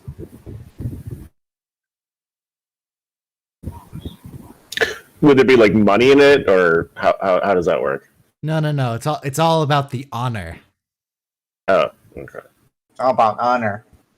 Well, I mean, maybe if guess you that paid depends. How much are you expenses. asking? Like not a lot, maybe like 5,000 a person. That's kind of steep. Could you do? How about 3? 4. 3.5. Okay, I can make that work. Would you cover like expenses or a percentage of expenses, maybe? I can't provide expenses, but I can offer dental. Okay, that works. That's fine. No, because I got some filling stuff, so that should be good. Great. Okay, well, we'll talk off. We'll take this offline and sidebar it, and we'll yeah, that'll be good. Ryan's Edits channel does not support murder for hire. Yeah, I do not. The Ryan's Edits YouTube channel officially does not support murder in any form, actually, not just for hire. Even if you're So you freelance. don't support murder. I don't support amateur murder or freelance murder. So right there, he mispronounced Enabron. He said Enibron. Enibron. Oh, now Tane is finally being a dad for the second time in his life. Ugh. You know what? No, Worf is not the worst father. And now Tane is the worst father. Worf is only the second worst. Yeah, he's a primary character, so it's Yeah. you know. I mean, he never abuses Alexander. He never locks him in a closet to punish him. What did he do with that kid he adopted? He just pretended he doesn't. He just handed him over to an adoption center, to an orphanage. The kid he made Roostai with. Right. And when his mother died. Yep. Bye, Nabran. He's gone.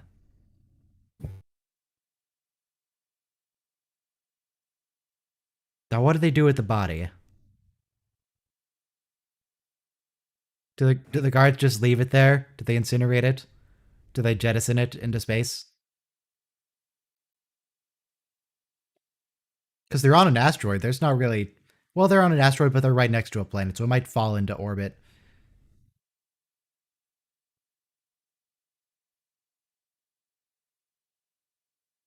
You haven't been working on a way out already? You were waiting until Tane died?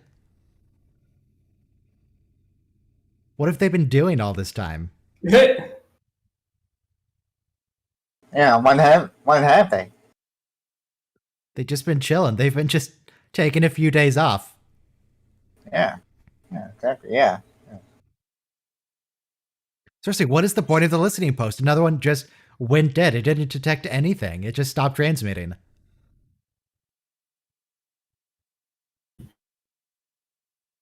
I don't think that's what she's worried We about. need a listening post mega cut.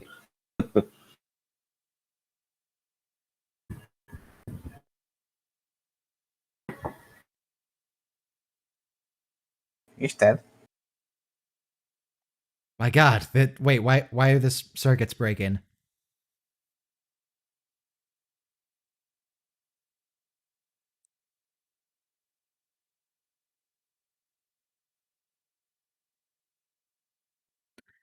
Good job, guys. Find a way out of here. You know what those look like? Those ships kind of Locusts? look like Yeah, a swarm of locusts. Where could they be headed, though? I assume they're going to Bajor. That's definitely a two-parter. Yeah. It's a two-parter. In fact, Of course, the Amazon last says season by was like a Infernal's Light nine-parter. Part So. 2. No, we're not doing a 9-parter in season 7. Yeah. That 7-part ending is not going to count as 7 parts. That's going to be several different episodes. Okay. If anyone else would like to come and join the voice chat, that's just mostly me for now. It's open. Start a countdown for the next episode, for the second part of the 2-parter. 1 minute countdown to By Inferno's Light, where we get the end of the prison camp. We don't skip the recap, correct? No, do not skip the recap, because it's going to skip to different points for different people, and then it's going to be it's going to be funky. It'll be a whole Not thing. funky in a fun way. To be continued.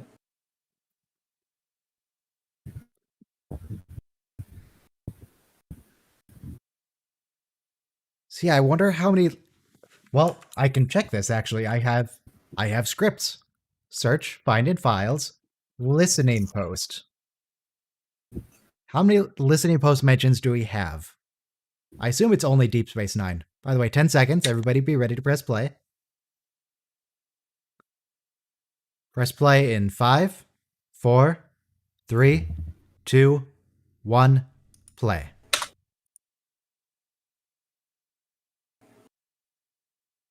Listening post in the Gamma Quadrant, listening post in the Gamma Quadrant, listening post.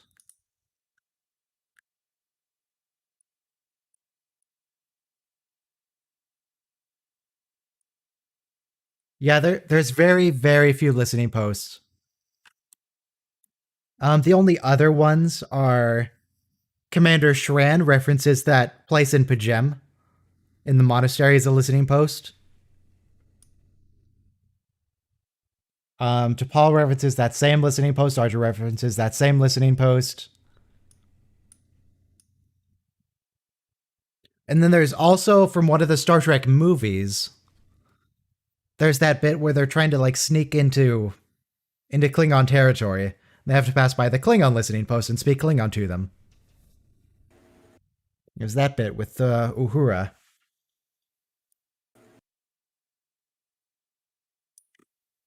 That's the best. You know, all the other times when they're trying to pretend to be someone, they're using the Universal Translator, and here they actually did it. I had to assume that if they're using the Universal Translator, they'd know right away. All those other times. So yeah, don't skip the recap and don't skip the intro. So, but we're going to get into the actual episode eventually.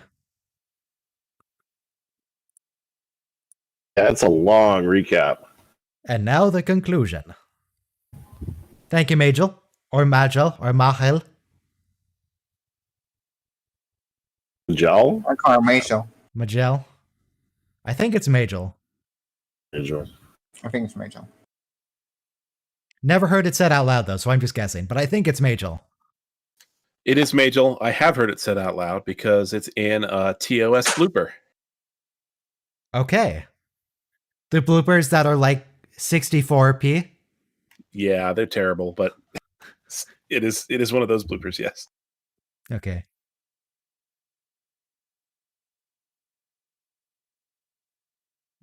Yeah, nice. Last time Kira was in a ship, it's just been dinky little fighters. Now she actually gets a proper warship.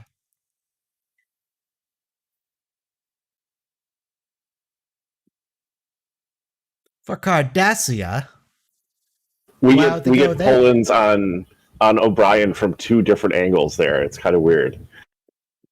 he is the most important person in Starfleet.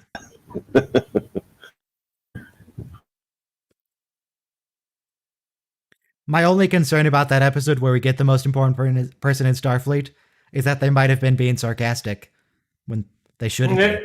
Clearly the most important.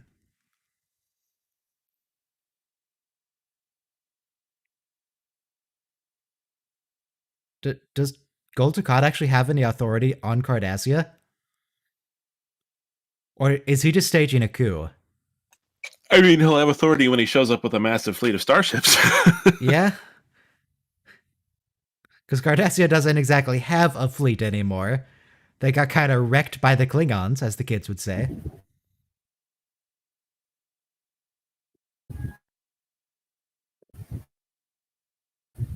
And now we get the intro sequence. So yeah.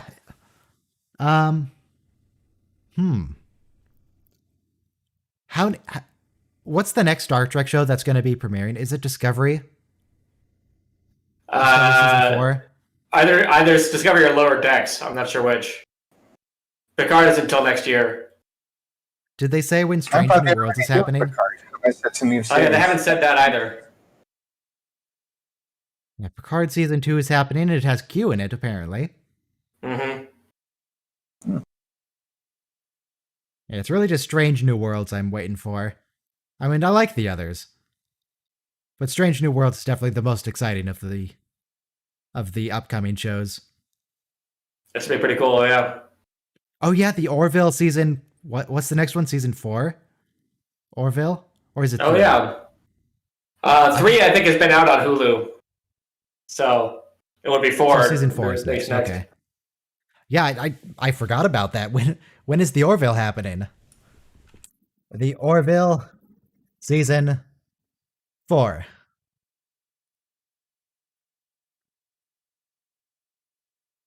It doesn't. I don't see any information about this.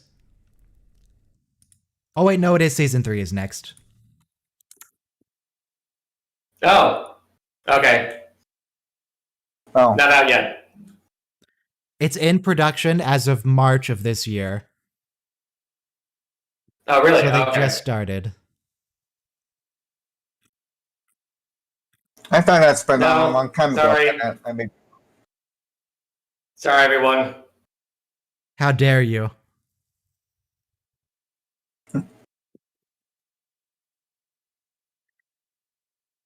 So yeah, that might be like at the end of the year, Orville season 3.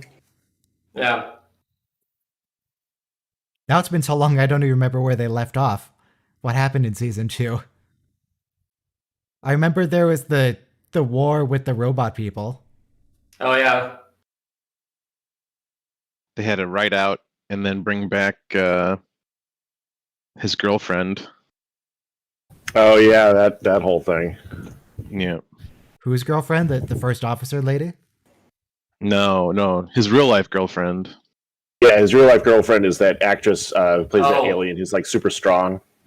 Oh, She's like yeah, she's gone. 18 years younger than him or something like that. Yeah, so they were together and then they broke up. So she quit the show and they like wrote her off, and then she was back, and it was the whole thing. Okay. Because Seth MacFarlane is a terrible, terrible person when it comes to relationships, apparently. But money. Yeah, he's got lots of money and he's a charming guy. Yeah, the 18 years younger thing, it just reminds me of Patrick Stewart's, she's wife now, who's like 30 or 40 years younger than him. Wow. Same with what's his name?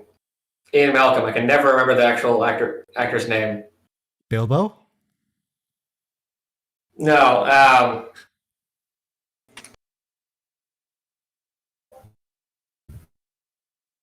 Anyway, he's like 60 something now and married to a 30 something. Okay. Yeah, that's kind of weird. That's a Les Landau episode. Okay. Jeff Goldblum. Yes, thank you.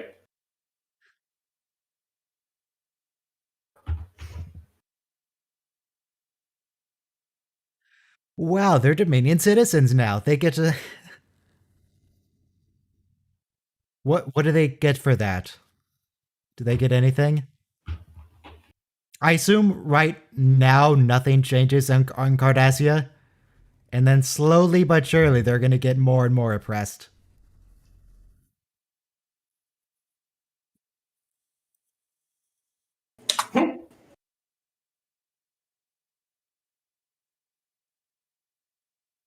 We shall see. No, you should definitely fear joining the Dominion. They're definitely completely evil. Man, why don't we have these giant signs? Yeah, they're everywhere? evil. Yeah. How come if we get like a presidential speech, I have to like go on YouTube and look it up? Why do we not just get it broadcast every city in the country?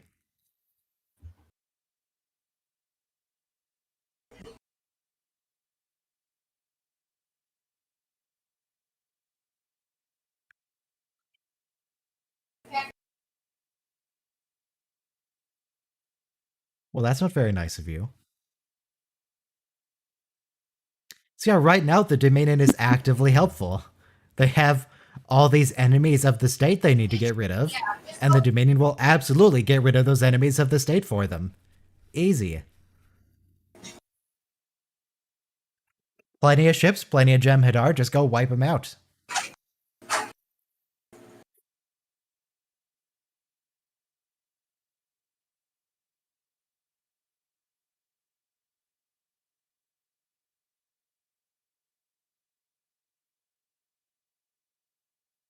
Is that true? Does she ever see Dukat again? Oh yeah, she does.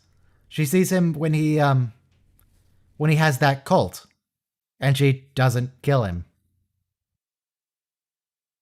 You lied to me, Kira. Yeah, it's a complicated dynamic.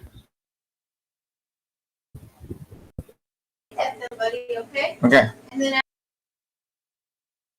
There we go. Julian Yeah, Bashir, sounds the changeling. Another round of blood screenings. Bum, bum, bum. Completely worthless as a test.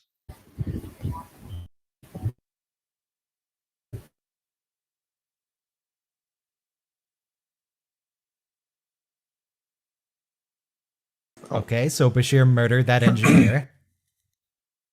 Changeling Bashir, not real Bashir. Wait, what was it? Gooey Bashir? Yeah, Gooey Bashir. Gooey Bashir. So how do the imposters hide their reversion to liquid form? Very carefully. Thanks for asking. Don't worry about it. Oh, this Garrick stuff is terrifying. Like if you're at all claustrophobic, oh my god. If you're claustrophobic, you have something in common with Garrick. I like to think I have a lot in common with Garrick.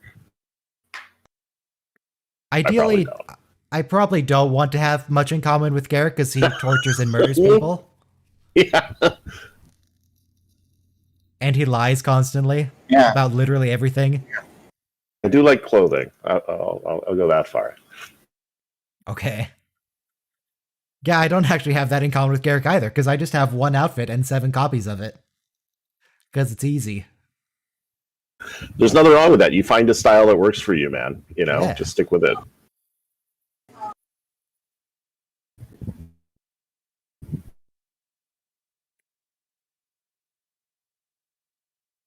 I mean, you could have beat him up day 1. What are you waiting around for?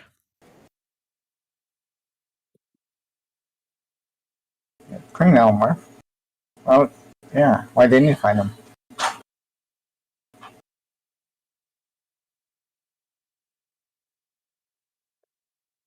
Because they got the guards there too, yeah. Yeah, Garrick can wait. He's not going anywhere. It's fine.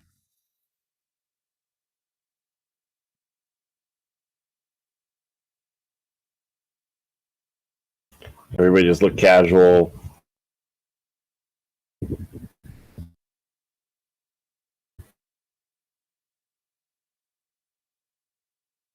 So I assume that's what all the undershirts look like in these new Starfleet uniforms. Sort of a maroon cranberry color. That's the command undershirt. The command undershirt. It's not very commanding.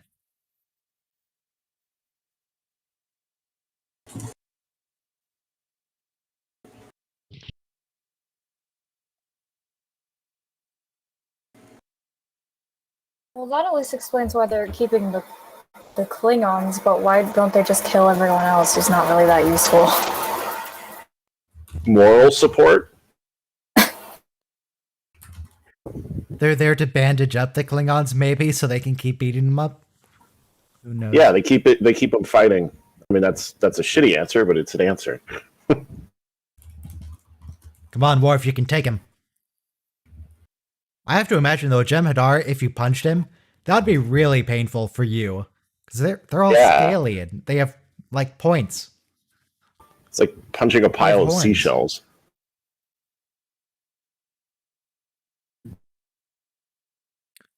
Subtitles just say grunts of competition.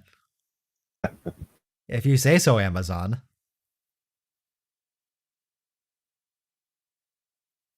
Oh yeah, doesn't Andrew Robinson, isn't he claustrophobic? The actor? I think he is.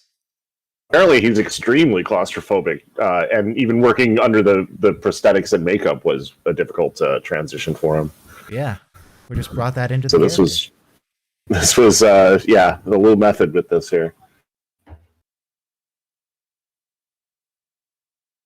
You know, Julian, maybe you should let that beard grow. But then, if he's been here for, 2 months, and that's as far as it's grown, maybe he just can't. I don't know if he shaves while he's in prison. I don't know if they have a Jem'Hadar prison commissary they can buy things at, or if they can get a shave from the Jem'Hadar barber. Because they're not going to let him have a blade.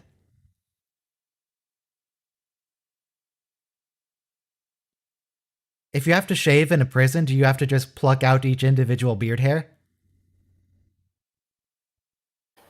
No, they actually give them, like, plastic razors, or, like, I don't know, it's like some kind of protected thing so they can't actually use it as a weapon. In real prison?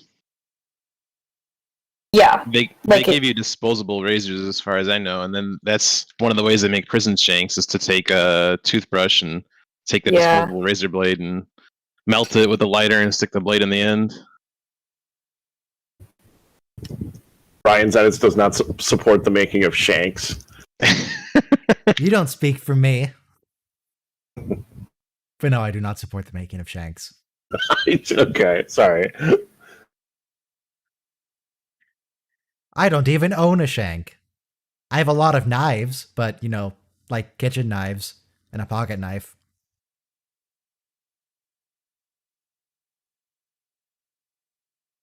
Yes, we all think your father is evil, Zial. He's literally Space Hitler. He's a Nazi.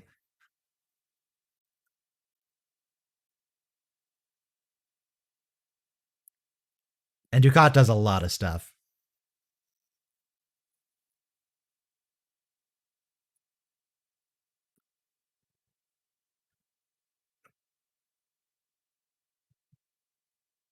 Well, they had to run away. They got out of Dodge when the Dominion showed up.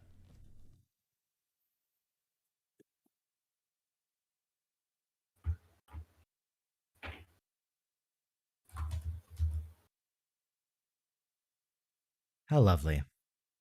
See, the Dominion's so helpful.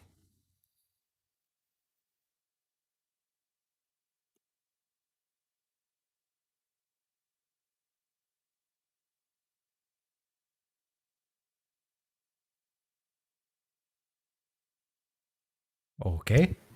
Yeah, maybe. Yeah, do you Gowron. want some help, Gowron?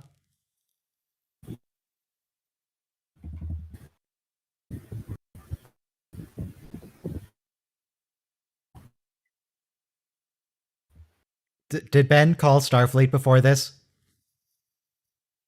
I don't even know why I'm asking. Of course he didn't. He's just doing it. Don't worry about it. That's not his style. No, Bashir, don't support this. That's This a is very good bad question. for me.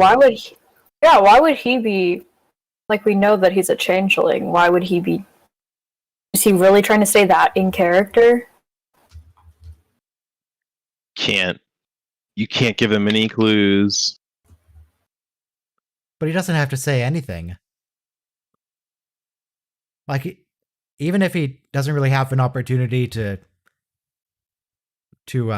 get them to not be friends, he could at least not help them along. Hmm. Now Just he's stay silent. glaring at them. Maybe Just that's stay part of the silent. bigger Dominion plot.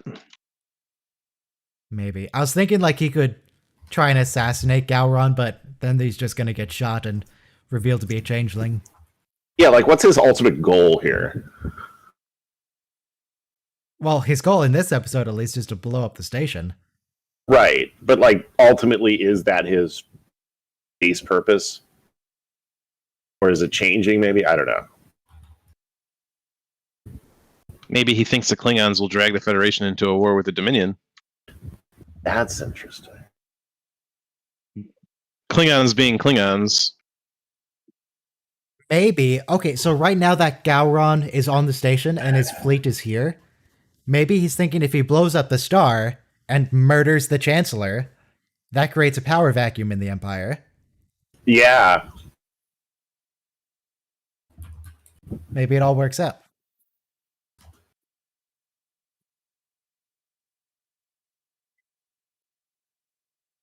And then we have to appoint Picard Arbiter again, or whatever he is.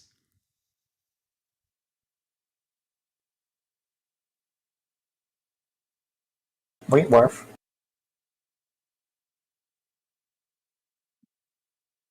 It's fine. He has so many lungs. He's a Klingon. He's got plenty. He's a Klingon. He'll survive. It's too bad the Jem'Hadar don't have any blue barrels. Yeah.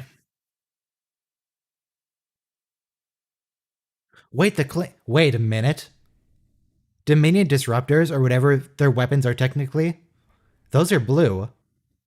Maybe they're just tiny little barrels they fire at, and that's how they defeated the Klingons so easily. Perhaps. I have a new video for this week. Excellent.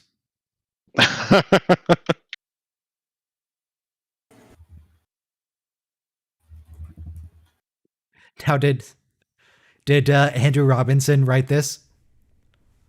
What are you saying, Garrett? Having experience? I would assume a lot of this is him. Yeah, I've been thinking he wrote this all by himself because he's saying it. And he's Now- not saying it to anyone. Is Garrick here more moist than Cisco was with the punching bag? Who's moister? I'm checking I'm checking my moistness logs here, but the pages are kind of wet. The moist So index. So yeah, moist but the index pages are of wet, 8. so they're all stuck together. No, he was not. He is not as moist here as Cisco was in the prior episode. If you say so. Yeah, no, there's empirical evidence. I don't know. I'm done. Okay.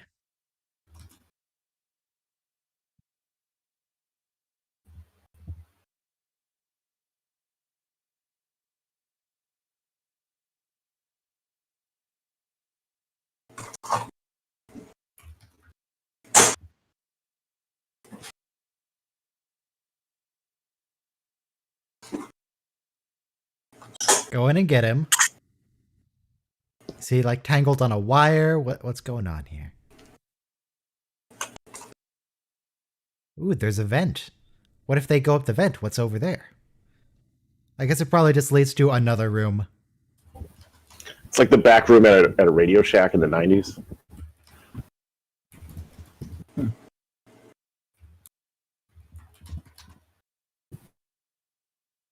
Yeah, this claustrophobia will be revisited, especially in season 7 with Ezri. And we thought we were going to see the doctor and nurse, but apparently I was wrong. That's a good episode though too. Can't you do it, Worf? You went to Starfleet Academy. You know many things. You said so yourself.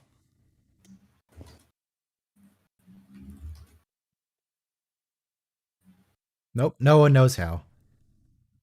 Not genetically enhanced Bashir, not Starfleet Academy Worf. Neither of the Romulans. Do you remember when Wesley did his Starfleet Academy test and he failed? Yeah. Yes. Is that how difficult it is to get into Starfleet Academy, that even a genius like Wesley would get denied? Where do they get all the crew? Where do they get all the officers if it's that hard? Nah, he's not a genius, though.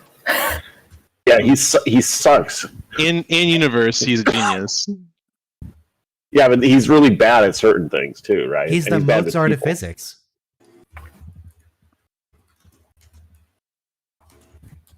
You just have to cheat your way in, like Kirk did. Hmm.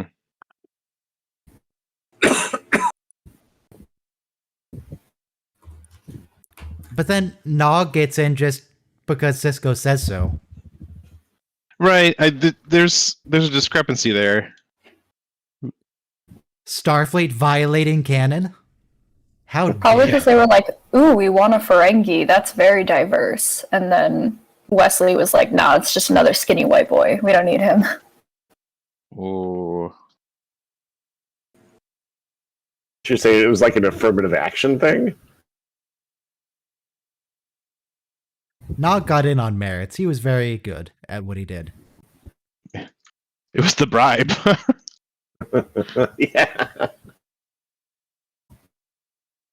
He's got a rich uncle. Come on. No, he doesn't. Oh, right. He has a rich... I don't even know what you would call him. What He is has a Gala rich... to Nog? He's his uncle's cousin. Yeah, he has a rich uncle's cousin who owns his own moon. Yeah. Well, his Yeah. uncle is his dad's brother, so it would also be his dad's cousin. So that was a second cousin. Also, how I'm very how confused. did Barclay pass the psych evaluation? That's a good question. I want to see what his test was like. What's his greatest fear? Isn't it spiders, actually? They just passed him because they didn't want to deal with him anymore. Oh, he's always someone else's wondered problem I always wondered how he passed, like how he ended up on the Enterprise, because it's like, he might be a genius, but I don't think he was ever cut out for like space travel. They should have just kept him at Starfleet headquarters Yeah, doing it. he's an I think they explained that extremely on talented screen. engineer. Yeah. Like his previous commanding officer gave him such a beaming recommendation just to get rid of him. And he ended up on the flagship. Yep, that's what it was, and you know he's a great engineer, and Geordi apparently was kind of willing to roll the dice a little bit on the personality. He was check. Jordy ordered. wasn't. He was ordered Jordy by hated him. Picard to Wait, make was him his that it? project. Yeah. Okay, I don't remember that. No, Picard ordered Geordi to be his friend. That's right. Which you're not okay. allowed to do, but he did it anyway because he's the captain. And he told him to stop calling him broccoli. Which is probably a good idea. Yeah. Was that a blooper or did he mean to do it? But No, I'm he pretty meant to sure do it that. was a blooper. Yeah, that's part of it. Oh, he meant to do that. Yeah. Oh, to make fun Well, of him. Picard did, and Patrick Stewart did. Okay. Yeah, Patrick Stewart. Okay. So if the Jem'Hadar if he makes his way up to the strongest Jem'Hadar and beats him, do they just give up?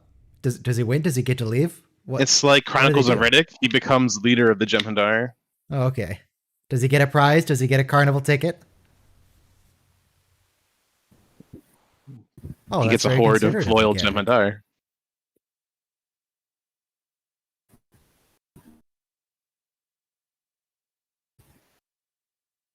Yeah, good on you, Garrick. I do like that Worf and Martok appreciate what he's doing. Yeah. I mean, they're a little over dramatic about it, but it's nice of them.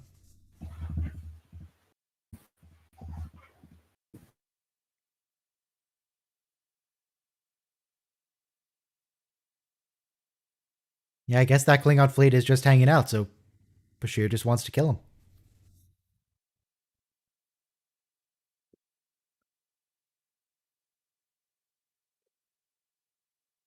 What did you do with Chapar? Did you murder Chapar?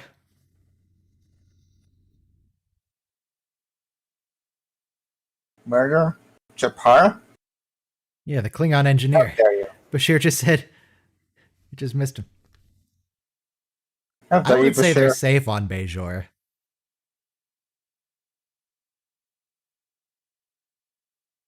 It'll pass very soon, actually, when she, ceases to exist.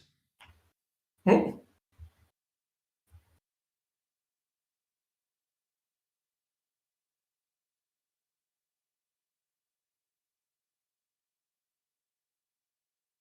I mean, worst case I'm gonna scenario, you start can can throw do the something darts about at some invading Jem'Hadar.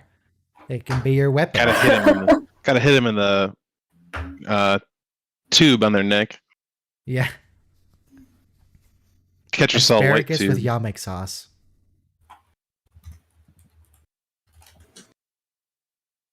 Fresh asparagus? Where's he getting fresh asparagus? Are they growing it on Bajor? Do they have a hydroponics bait? Where's he getting fresh asparagus? Asking the real questions.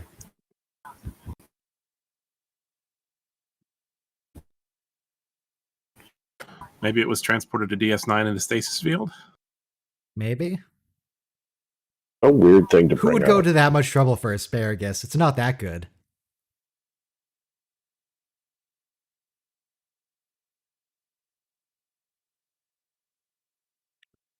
Oh, well, Quark, they love nuts and berries. Hmm. And that's about it, actually. It's just weird he Wouldn't brought they, up like- sex. Like, it's completely out of context. Not for Not Quark, because it's the not. hollow Well, sweets. Yeah, I was gonna say. Oh, is that okay? Yeah, I guess that adds up then.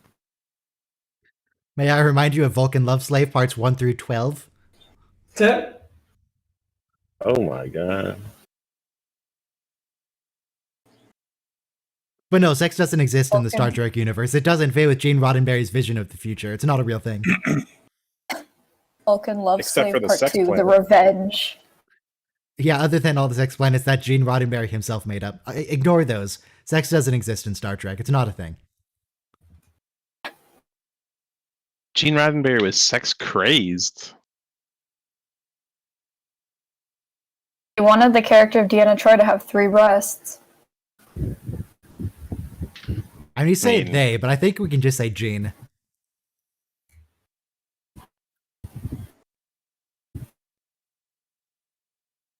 At least she didn't swear her oath of celibacy when she came on the bridge for the first time. Yeah, okay. Oh god, that was from the motion picture. Motion wasn't it? picture, yeah. Yeah, but that character was what became Troy. That's why Yeah. it's Deltons and Betazoids. They're the same. Yeah. And I mean, Yeah. Will Decker was the captain, who became Will Riker. Yep. And the actor who played him was like a creepy sex pervert. Yep. What were you doing, Gene? By all accounts, he had women left and right. He had a wife. Who Yeah. he cheated on with Michelle Barrett during filming of original series, I think, and then married her. I'm willing to bet it was an open relationship. Oh, there was no. I don't think there was a limit to the people that he pursued. Maybe we shouldn't be too terribly concerned about Gene Roddenberry's very specific vision of the future. Maybe we should just let the universe evolve. Don't worry about it. Okay, I won't then.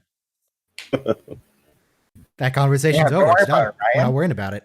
That conversation's over. Well, good. Explain it, Julian. What is it? It looks like, well, it doesn't really look like anything, actually. Just a bent piece of metal.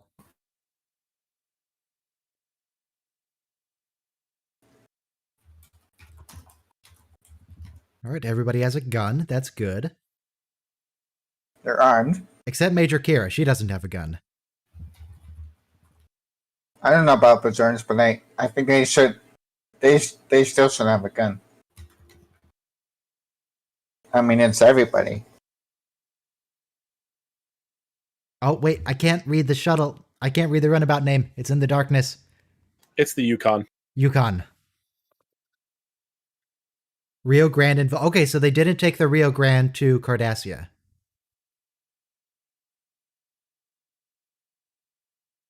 I always like the landing pad concept that DS9 had for those. Like, Yeah. it's a cool idea. So keep in mind that there are 3 Starfleet officers in that runabout for later on. Well, I have a question about the landing pad. Was there doors that are closed when the landing bay was retracted? When Yes. the we do Okay. actually see that. It's in the in Pale Moonlight episode, actually. When Vreenak is pulled down his shuttle and we see the whole big room.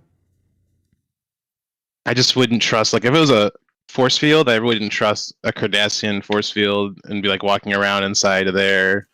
I don't think that the bays are actually pressurized because they extend. They have an airlock, right? They extend a docking collar. Yeah. Yeah. But then in scenes, you see barrels and crates inside of there. So who's loading that? Don't worry about it. Okay. A reverse ratcheting router. Ah, That's a weird hairstyle this year. Okay, down 1 Romulan. Jesus We still have 1 Christ. spare.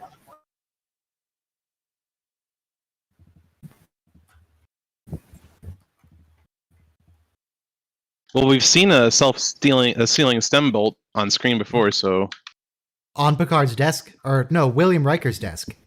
Riker's desk, yeah. Why did Riker have a self-sealing stem bolt? Because What he was just that collects for? shit and put it on his desk. in the episode with the No Jake consortium, they had a whole crate full of them. 100 gross of self-sealing stem bolts.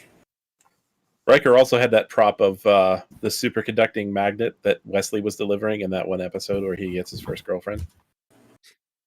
I liked how with the No J consortium, even the chief doesn't know what they're for. It's like, if you don't know what they're for, how did you know that they were self-sealing stem bolts? It's like, it's on the manifest. There's a list.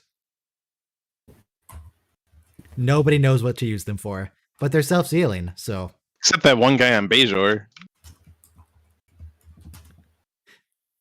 The best in the sector.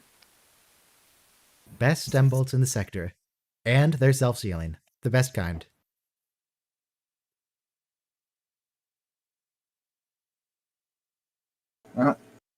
I think this is the only time that Jem'Hadar weapons disintegrate people. No, it They doesn't. just make 'em Original bad. original Wayun disintegrates, doesn't he? Yeah. Oh, okay. What do you mean? What kind of saying is that? That's a terrible saying. It's not even catchy. Yeah, it doesn't Maybe it rhyme. rhymes in Romulan.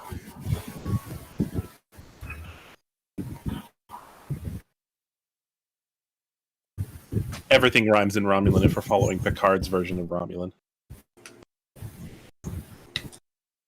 I don't remember rhyming from that show. Every single phrase has some kind of, like, either, what do you call it, alliteration or assonance.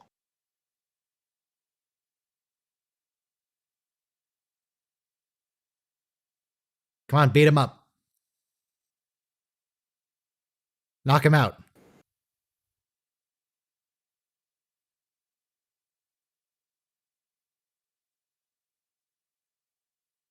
What a failure, this Jem'Hadar. Oh, that Vorta just... He pronounced his H. Good for you, Vorta. You what?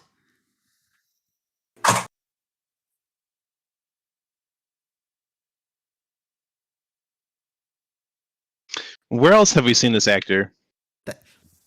I don't know, but I'm really happy he just said to shoot them both. It's the what? Finally, just execute someone. Just kill them. It's so much more effective. The voice of the Jem'Hadar was familiar. Oh, the voice of... I thought you were talking about the Vorta. I was about to look him up. Deos. I don't know the Jem'Hadar's name. Oh, Yes, the main and I'm- Jem'Hadar was Ikatika. I don't know the actor's name, though. Ikatika, Memory Alpha, played by James Horan. He also plays Joe Brill in Suspicions. He's the guy that, he goes to test that metaphysic shield and fakes his own death. Yeah.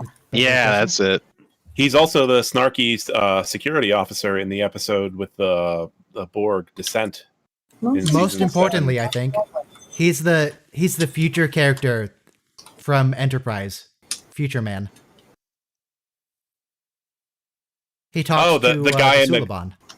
the Suliban guy. The guy who keeps going back. Shadow Benefactor. guy. Yeah. Future that's guy, awesome. that's his name, officially.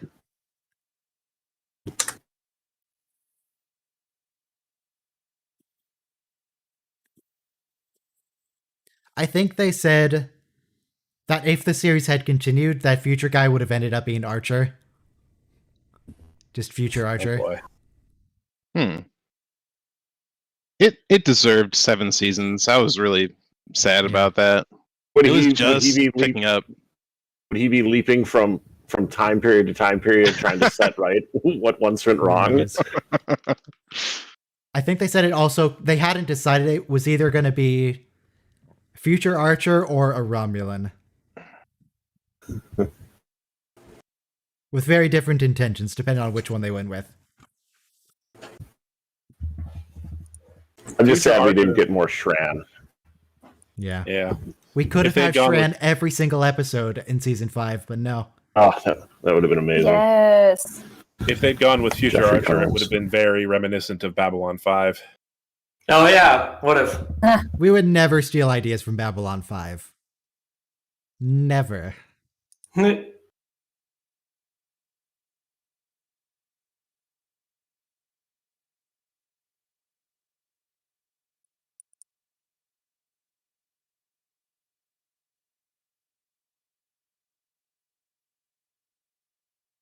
So it looks like I'm looking it up on the memory alpha.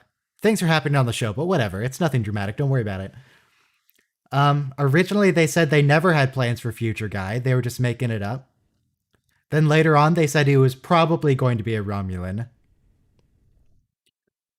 And then eventually, Brandon Braga said that it was going to be Future Archer trying to correct history, kept alive by Suliban genetics.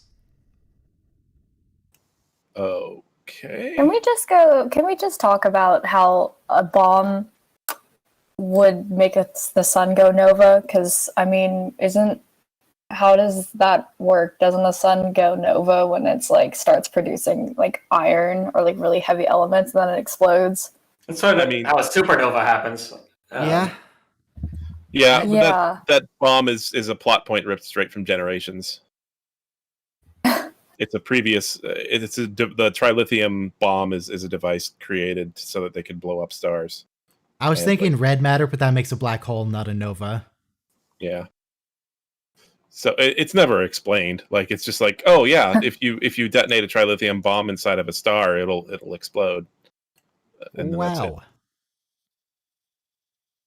Don't worry about it. Exactly. Oh, he made his way home. See, look, she kissed him, and he's very much like, this isn't what I want. What do I do about this?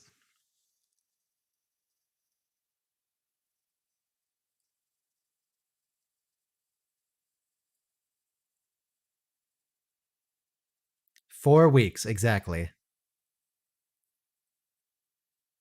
So how do they extract like the memories and personality from the person that they replace?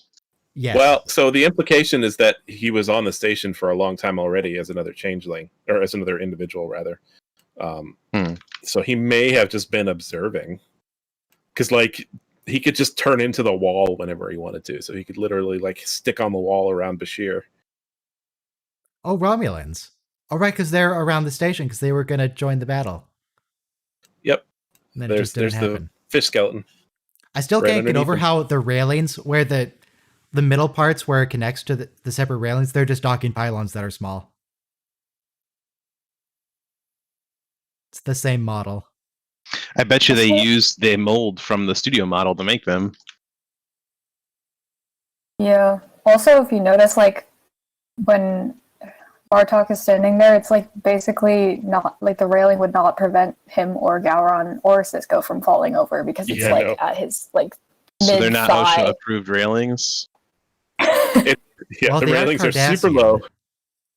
They're super low and they're completely open underneath the rail too. So it's like Yeah. it wouldn't. They need that's to not be low safe. like that because it was made for the Cardassians and Bajorans, and they have to be that low so that the Cardassians can just throw Bajorans from the balcony. Really?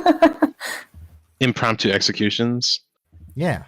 If it was a proper rail, that would have been so much harder. It's a part of the Cardassian building code that you have to have railings short enough to throw people over. Yeah.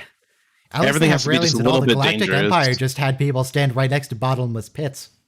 That's why they had that raised ridge in every doorway. A little bit Just to make things dangerous. slightly more inconvenient for everyone. Mhm. Why isn't there just like a force field on those openings so that if anybody fell over the railing, they just hit the force field and say, "Whoops." Energy. The station runs on fusion power. It's like limitless. I'm not paying for that. Nobody's paying for that. This is the future. Money doesn't exist sometimes. Unless it does for the plot. Okay, last episode for today, Dr. Bashir, I presume. It's pretty good. The one and only cameo. Is this the only cameo of Voyager character? Yeah, I think it is. We do say Deep Space Nine on Voyager. Yeah, I don't think there was the, any other characters from Voyager except for, Because circumstances, I guess, of like- course, make that difficult. yeah. I'm gonna have to miss that one. Otherwise I'd like to watch it. I have to eat, so you guys Okay. have to watch it and see you next week. Yep. And good night. No, Tuvok was not in Deep Space Nine. That was a different character. It That was a Tim Klingon. Russ being a Klingon mercenary. Yes. Yeah, Russ and is also in Tuvok is in TNG. the He- yeah, Maybe he's it in was the just Baryon Vulcan sweep. Oh, it was Tuvok in Deep Cover. Oh, you're right. Mirror Tuvok. We do get Tuvok. Oh yeah. Forgot Mirror, about Mirror mirror. Tuvok. We Because also they get, didn't discover the wormhole in the mirror universe when they 10 first go seconds? there. Everybody press play in 5, 4, 3, 2, 1, play. It's the last episode for today. Tim Russ Klingon also playing has the- Tonga. Tim Russ also has a bit part in Generations. He's a crew member on the Enterprise B bridge. Right? Yeah. And he's also We Ain't Found Shit guy Well, in Spaceballs. Is he seriously? yeah, Yes. That's amazing. He put out a video recently. He was like combing this Zen garden, and it's like, I have been acting for 25 years. I've done Shakespearean roles. I've been in a major franchise, and all I'm known for is being a guy combing a desert and saying the line. Yeah. That's amazing. Let me try and find that while we. Oh, I think he the posted start it of their to Twitter. relationship. That's right.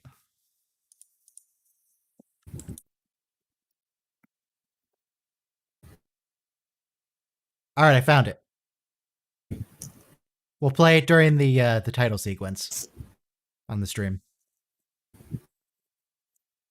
How does this only have 400 views? Yeah. It's not by Tim Russ. It's not posted by Tim Russ. I don't know where this was originally posted. It's just some guy now.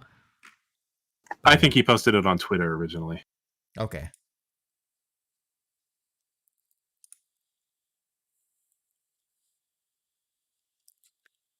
Yeah, Lita did previously confess an interest in Rom. During the War 4 episode was a domestic terrorist.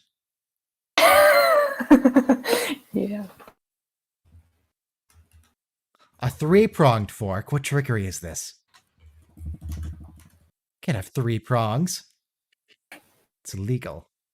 It's a tine. Sorry, 3-tined fork. Still illegal. Maybe Cisco needed it for a tool to fix a transmitter. Are those the new darts that the Changeling ordered? Changeling darts.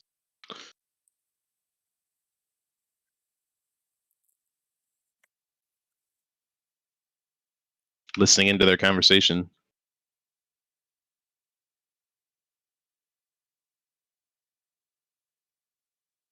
I mean, he'd have to find someone to, be a father with.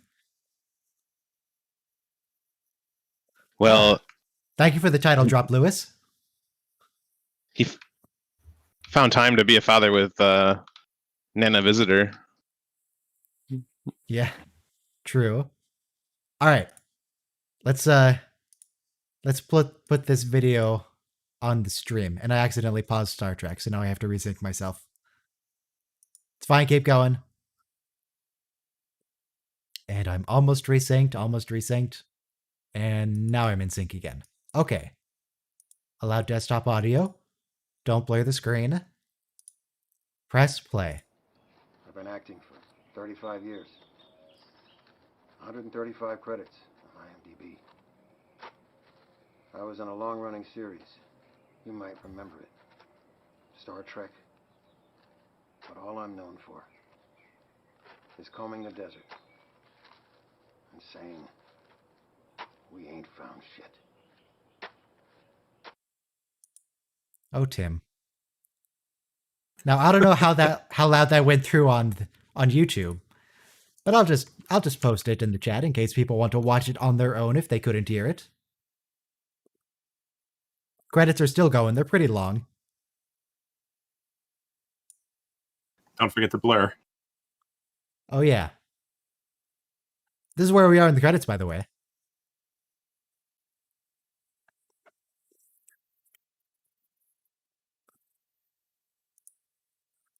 I don't think that's all he's known for. I think he's probably better known as Tuvok, right? Tuvok, who I maintain is the best Vulcan. Even better than Spock. So Enterprise is not my favorite. I actually did like T'Pol, though. Yeah, T'Pol's all right. I love T'Pol. We all liked T'Pol. Not in that way for me. I'm gay. Don't so make that it doesn't weird. count. What's not to like about T'Pol? I mean, I wasn't terribly keen on her vocal fry, but she has an arc. She does.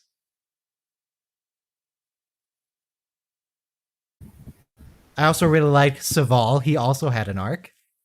Saval and T'Pol. And the Andorian. Like, all the aliens had a better arc than the human characters, I think.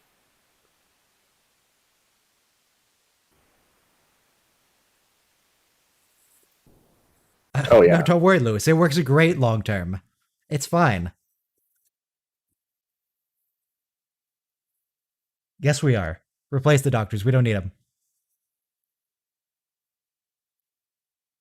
Cut to that Voyager episode where all the holograms are like trying to go around and they're killing the like organics or whatever they call them. Right. I was just thinking of like cut to the Romulans with wait, who are they? The evil people? Is that the Zhat Vash? Or are those the good people? The Tal Shiar. In this, it's the Tal Shiar. The Zhat Vash is not real if you consider if you don't consider Picard canon.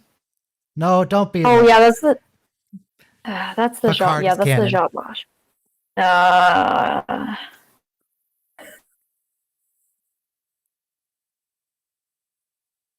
Shot at immortality. Well, he's right that the EMH will be in use for decades to come. Unfortunately, it's going to be used as dilithium miners, not as doctors.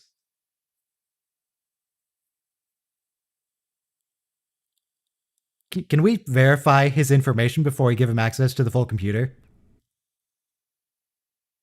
No, I don't think we're going to. Sounds like security. They don't do that. Right. Sorry. They don't do security in Star Trek.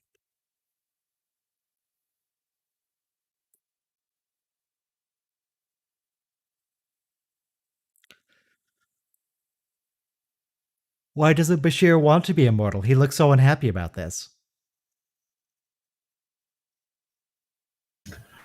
Oh, that reflection shot. Who could even answer that question? Do you guys remember what you were eating primarily at age 5? I don't remember. I have no idea what I was eating 20 years ago. Macaroni and cheese, probably. Yeah, I can text my mom, but like that's I don't remember age 5. I remember I was alive at the time. Though questionably, depending on like how much of your cells change over 20 years. Was I alive at age 5? I don't know. I'm not high enough for that conversation. My sources say yes.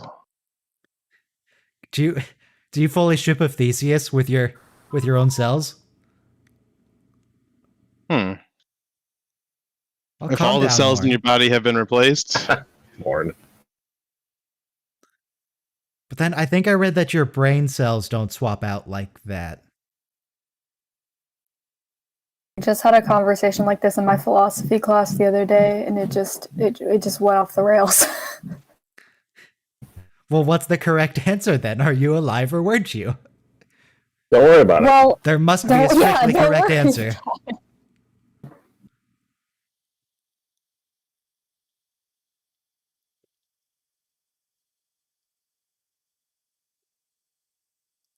I don't see why that's really necessary, though. The doctor didn't even have a psychological profile.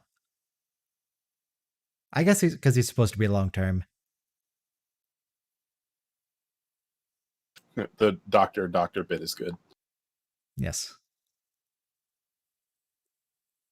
Though, the doctor here is not actually a doctor of medicine. He's just a doctor of engineering, I guess. Not hollow engineering. I don't know.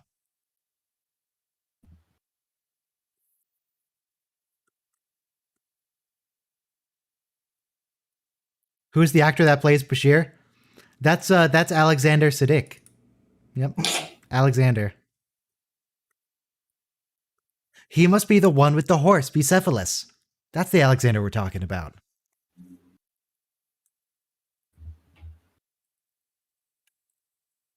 That's only going to make him want to interview your parents more. Immediately. I don't know, if you want to hear the full name so bad, why don't you come on here and say it yourself?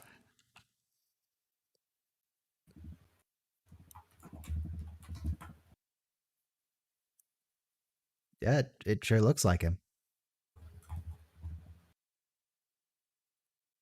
Okay, now I'm confused how they did that. He actually touched him. That's just some other actor's arm. Okay.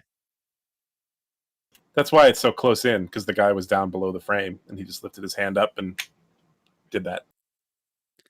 It was pretty good, though. Oh, there's the doctor. Well, there's a doctor.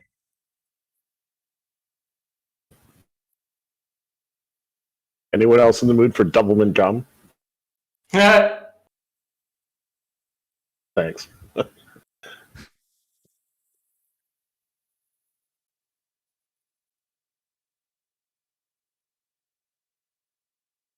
To be fair, the EMH is acting pretty much like the doctor would in this situation. Yeah.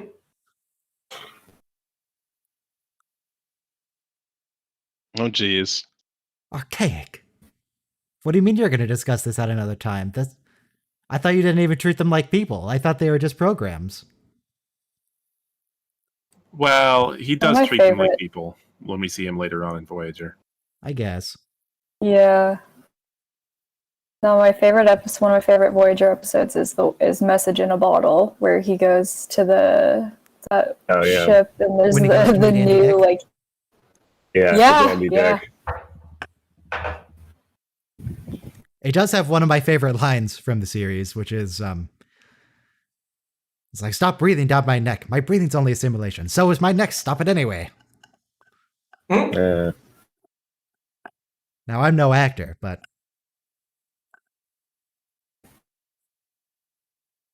Look, you don't have to think Andy Dick is a good person to think the episode is funny. Can try and separate the two. Why did they cast him? Was it like flavor of the week? He was kind of hot at the time. I mean, that was like when news radio was on, and yeah.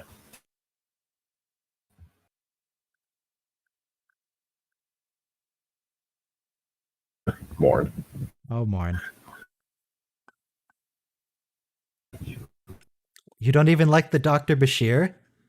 What do you mean you don't like any doctors? What about Dr. Crusher? Wait, what about Counselor Troy? Isn't she technically a doctor? You dated her. She's a counselor. I don't know if she's a doctor. She's a psychologist, which means she can't actually prescribe anything. That's if a we're kind of following the doctor. same definitions. Or maybe she has a doctorate, so that would make her a doctor.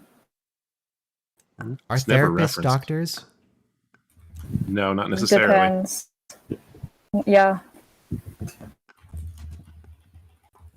No offense to Troy, but I don't think that she has a doctorate of psychology. Yeah. She's also definitely not a psychiatrist, because then she would actually be a medical doctor. Yeah. She just has cheat mode for being a therapist. How does this make you feel? Oh, I know. And I mean, she can't prescribe anything because this is the future and drugs aren't the answer. You have to just talk it out. Hmm.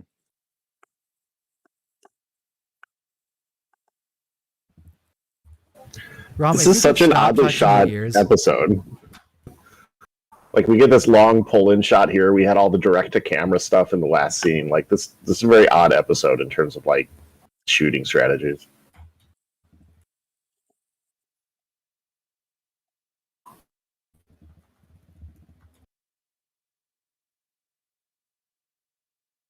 Oh, in reference to a Star Trek episode,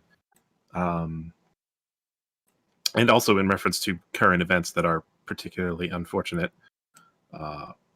there's recent trouble in Ireland over the Brexit stuff. In Ireland? So if that takes another 3 years, we could make one of Data's statements in an episode true. The That's Irish how Ireland reunification of reunifies in 2024. I mean, it's weirdly plausible.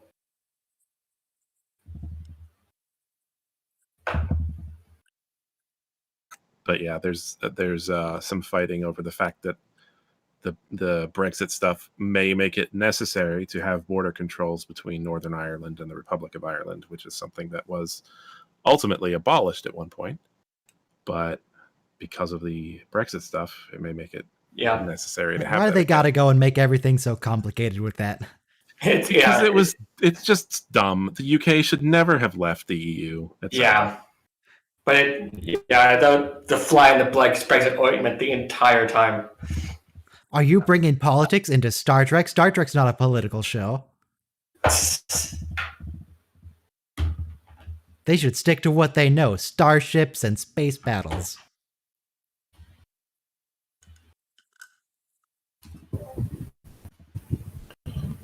Don't you love it when your parents show up to visit you at work? Unexpectedly? Specifically to talk about you? Yeah. This man is Bashir's also... dad. I don't know his name, but I know he's in the Orville as a scientist. Brian George. Brian George is his name. Yeah, he's on the Orville. He's been on The Expanse. He's one of those guys with two first names. Yeah, he's Babu Bot on Seinfeld. Yeah, he has been everywhere. Anytime they need, he's. That's quite appropriate given this character because he's been everywhere. Yeah, yeah. Anytime they need a character actor who looks vaguely ethnic in some way that is not like immediately apparent. But he naturally has a British accent. Yeah, but he can do various accents, so he's got tons of versatility. He's kind of like that guy from Stargate as well. I can't remember his name. How can non-UK people say if leaving the EU is good or not? Same way that UK people can have opinions on the US presidency. Don't worry about it.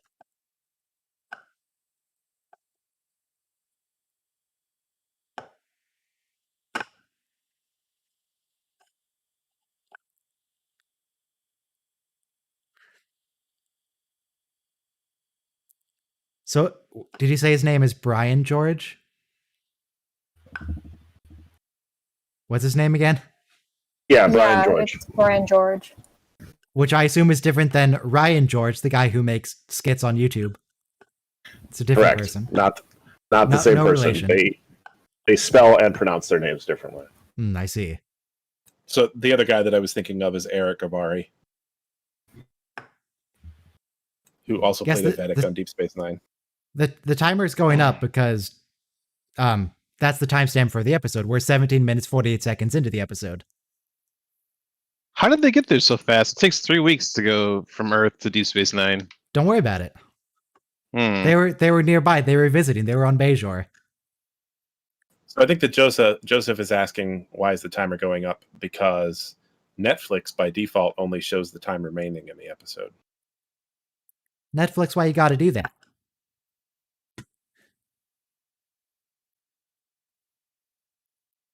And if you look at Amazon, it has the time so far and the time remaining. Why can't Netflix have that? No, because Netflix is different, I guess. I don't know. It doesn't make any sense. If you mouse over the time bar, does it say the current time? Yeah, it does, but it changes based on your cursor's position. It was kind of a guess.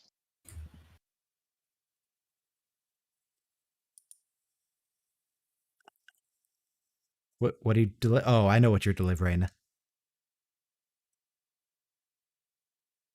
It's gonna go see Lita. No triangle ships around the station yet.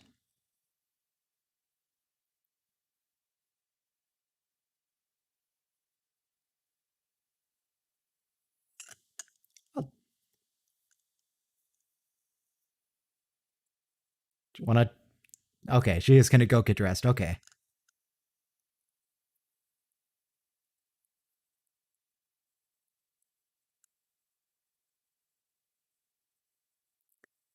Now, I feel like there should be a dating tip here, but I guess it'll really depend person to person if it's okay to just show up at their house sometime with no notice, with flowers. You're just like, well, I'm here now. I brought you something, so let's do... I mean, it's the nature of television that romances are always going to be fast-forwarded, especially television that's meant for syndication. Because, if they're going to have a romance and it's going to last, it's going to last. But if it's going to be like these two, it's got to resolve by the end of the episode, and it needs to have stakes, especially when there's a competition in this case. Hey, those aren't weeds. Those are Bajoran flowers. They're beautiful. Don't judge them. Though, yeah, I feel like it might be a little forward to say, I literally just met you today. Come live with me. I bought you a store. I got a business for you.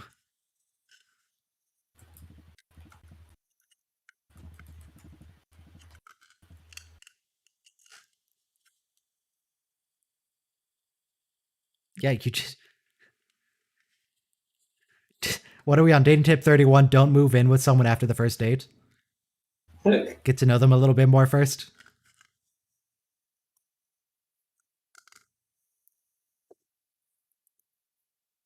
Yeah. I mean, hitting rule number 32. Don't brag about how smart you are. Yeah. As a rule, just a general life tip, if anyone mentions their IQ, they're an idiot. If anyone says, I have an IQ of 130, their IQ is actually like 80. That's the rule. Whether or not she goes to live with him, he's making a hologram of her. I hope not. I really hope not. We already had that plot in TNG. Yeah, did we have a dating tip for that? I think we did. Probably. Oh, don't make a hologram of someone. It's creepy. Or applying to modern times, don't make a 3D model of your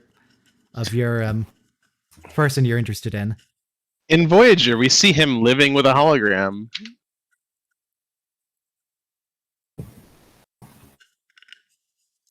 Remember? Say again?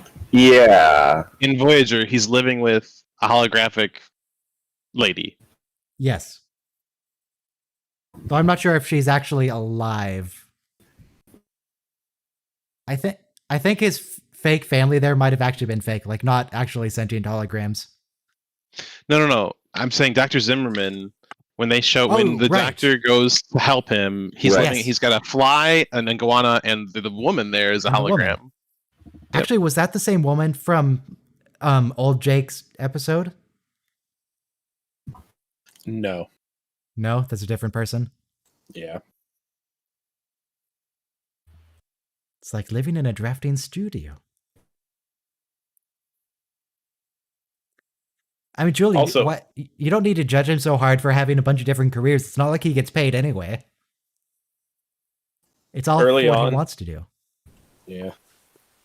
Early on in the development of Voyager, the Doctor was not a hologram yet, and that's where the name Zimmerman comes from. He was going to be Dr. Zimmerman. Dr. Zimmerman. Knock Dr. Schmullis. God, I hate that name. No.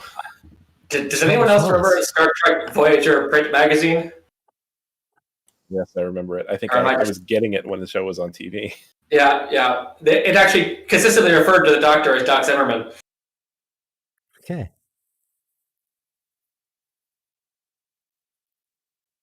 Oh, what was the doctor's other name? That one time that he went to the holodeck version of Beowulf, that's what it was. Holodeck Beowulf, and he got a name there. Does anyone remember what that was? No. No, but I know what you're talking about. It was a weird episode. It wasn't a bad episode, but it was weird.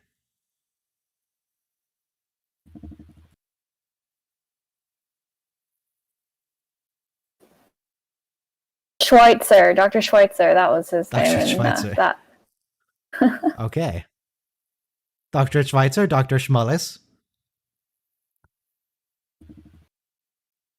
And then he eventually settled on... Was it just Bob? I have no idea. He settled on a really short basic name. In that flash forward on Earth. Joe. Yes. The Dr. Joe.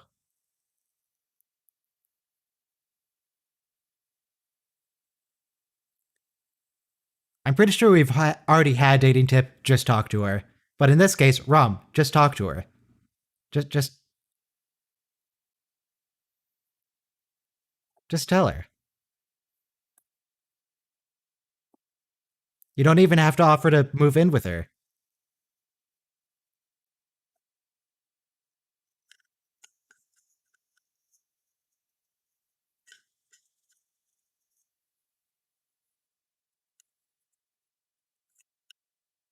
Oh, does he? Richard Bashir.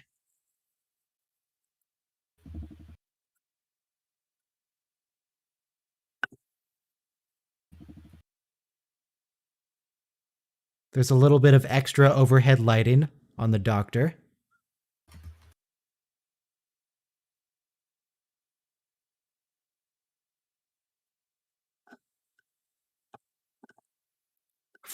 Why would they say that out loud? Why are they being so explicit? Yeah. Because the plot needs them to be, so that they can figure it out. Don't worry about it. Julian, I will never mention that you're genetically engineered. You lied on this specific form to get into Starfleet. I'll never tell them that the password to my computer is X43. I'll never tell them. Just why? Just why?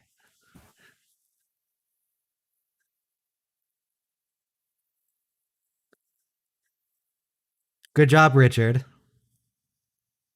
Just ruined everything.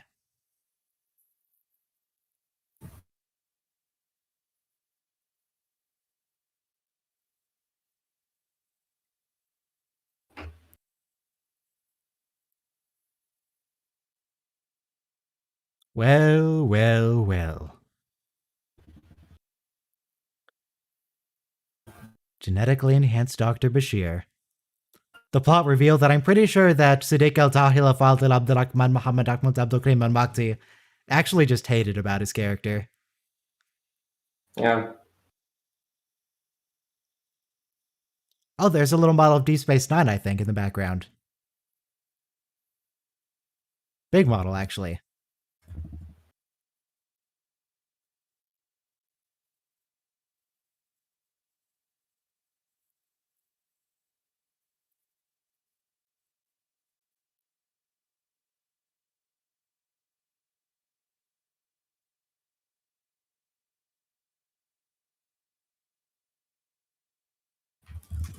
He's gonna get his license revoked.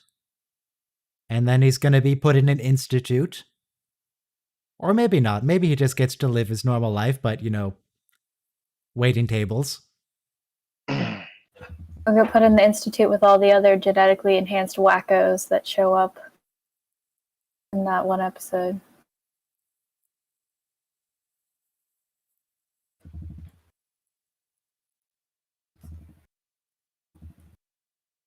Monster. I mean, freak maybe, but monster seems a little far.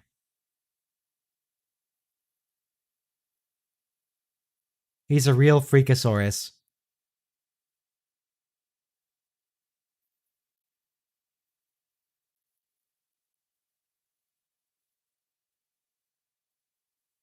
Well, Julian, you see, the difference is that dogs are male and cats are female. That's how it works.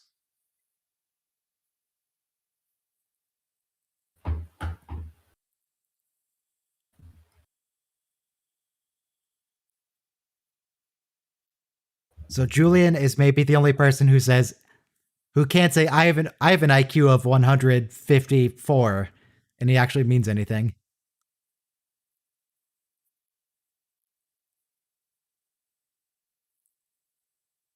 Seventh birthday, okay. So they went and genetically modified a 7-year-old.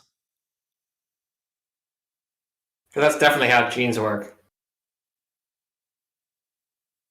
It's the future, man. Genes work however you want them to. CRISPR. Yeah. Some kind of DNA recoding. Swap a few A's for some G's, some T's for some C's. Any sufficiently advanced technology is indistinguishable from magic.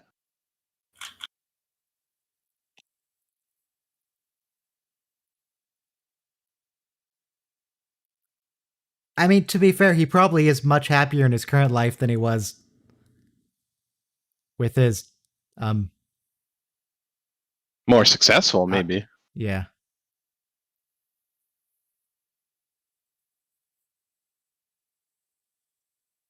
Weight, height? Wait, why did they enhance your weight and height? Maybe he was a short, chubby kid. It's like, yeah, really our concern is that our child is having trouble keeping up. He's going to live a hard life. But also, could you just make him a little taller? I like tall people. Mm-hmm.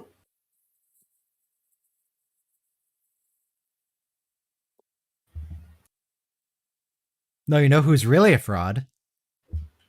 Felon, would you care to share with the class who's really a fraud in this show? Oh no, you're a fucking fraud. I still don't really know what you have against Dodo, but he's a fraud apparently. It's a fake! Yeah, he let all of that shit happen on the station under his watch. True. He's a collaborator. But I don't know if that makes him a fraud exactly. I mean, he still does his job fairly effectively.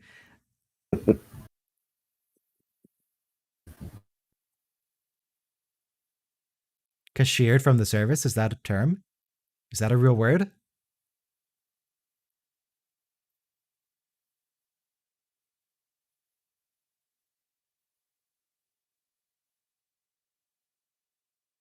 According to Google, that is a real word, and it means to dismiss someone from the armed forces in disgrace.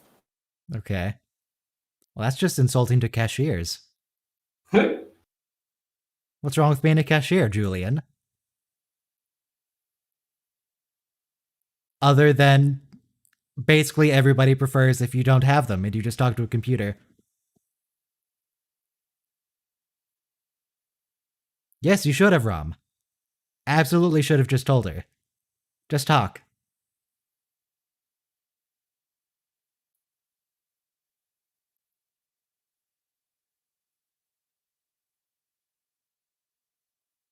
Standard 5-year marriage contract. Not till death do you part on Ferenginar. It's till 5 years do you part.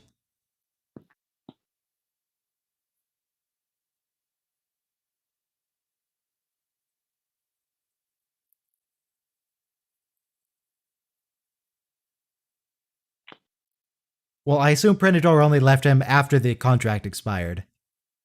Because a contract is a contract is a contract. Nice we get a little backstory.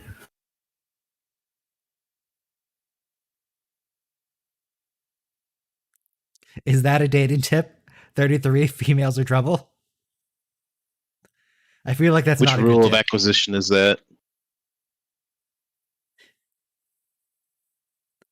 Part 2, the The revenge. revenge. The revenge. What do you Jeez. mean? You know, I don't think I want to know what that means, actually. Let's just leave that at a title.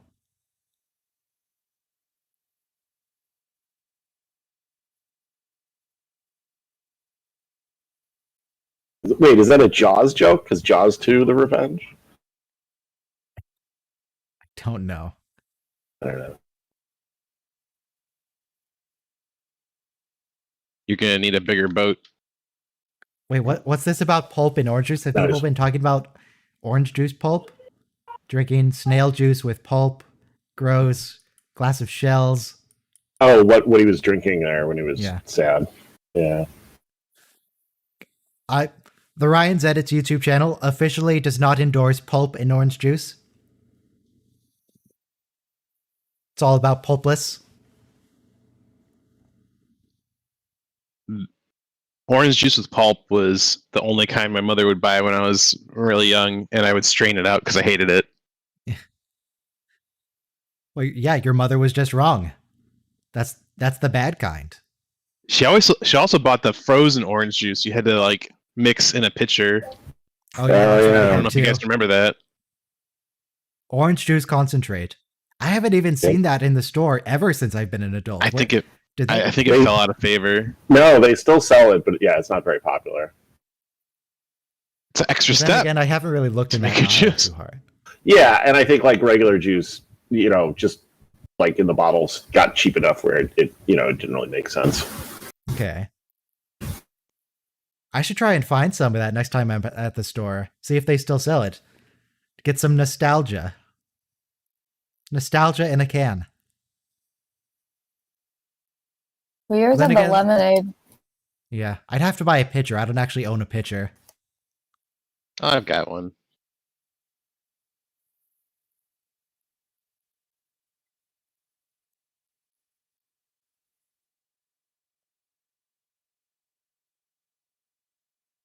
What's the worst do you think that's going to happen to Julian if he underachieves? He's not going to struggle in the job market. There is no job market.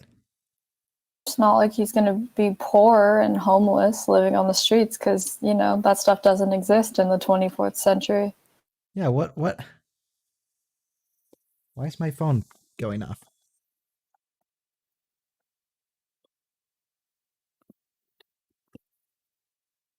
Never. No, you were definitely ashamed of him. You increased his height. What was that for? I mean, this is a nice speech and all, but I don't know if I believe you now that I actually listen to that more closely.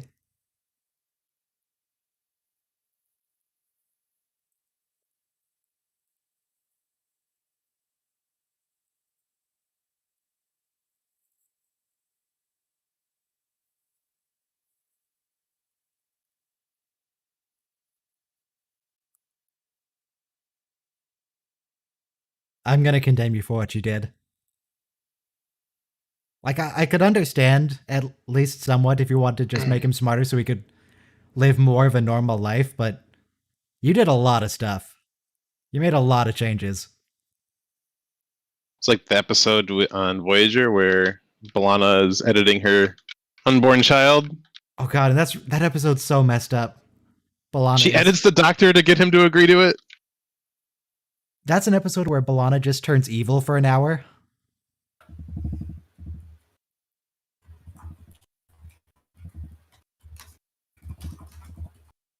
Don't know what's going on there.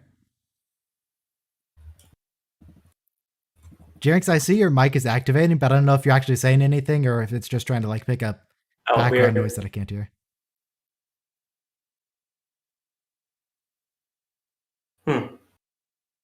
Okay, I do hear your actual voice though, so I guess it's just Discord being weird.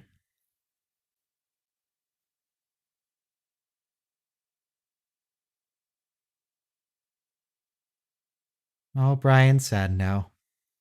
That's okay. Brian's the worst. He has the worst name. If you're named Brian, you're not welcome on the stream. Especially if you spell it with a Y. No, you can't have that. Wait, I thought you were Brian. How dare He's Ryan. Michael, you're out. You're done. So no Brian's with a Y. So I was okay. I can't have my buddy Brian Cranston join. What a shame. No, screw Brian Cranston. He's not welcome here. I don't believe in Brian's.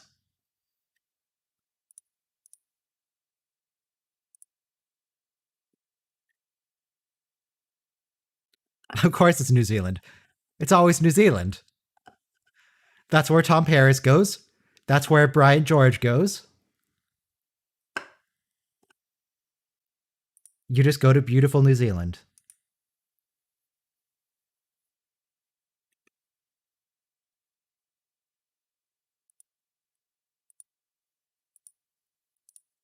Am I going to have to start banning people in the chat? Right now I'm just removing messages, but I can upgrade that to a ban.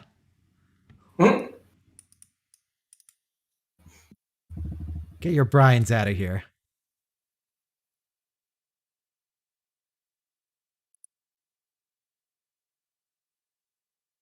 Also, yeah, this is that other hologram that was mentioned before. The last time we used the holoprojector.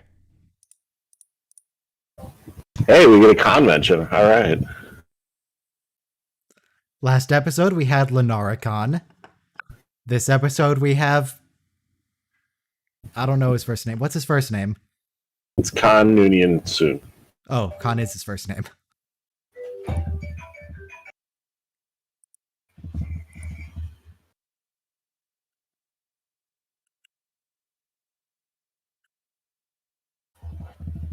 Well, that's nice at least. They don't even arrest him. They just, like, report to prison. Oh, what if he just didn't?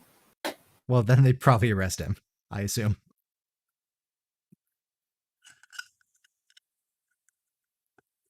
Oh, that's a Nebula class ship that was docked at the station, where the saucer is like on top of the nacelles.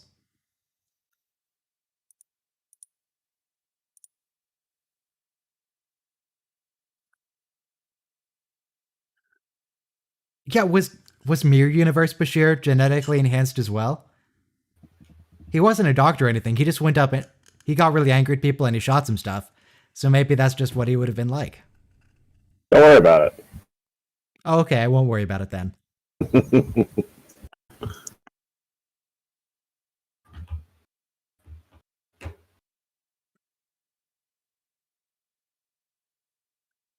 What do they do in a penal colony in New Zealand in the future? Do they just have classes on why what you did was wrong? They constantly remake the Lord of the Rings trilogy. It's probably like a vacation. Oh, I noticed this earlier. Dr. Zooman's hair, I like how it's a lot messier than the EMH's hair. The EMH has it like slicked back, the little hair that there is. Zimmerman's is just sort of puffed out to the side. So there's a story from Robert Picardo in this upcoming scene that when he's walking into the airlock, they basically said, we're going to fade out on your line anyway, so you can just ad-lib whatever you want. And originally on the first take, he says, are you familiar with my work on Star Trek Voyager? Okay. That would have been amazing. Why did they leave that in? That's not even on. We could get that in a blooper reel. Too meta. But that's why it's in the blooper reel. It'd be amazing. Yeah, it's a hologram.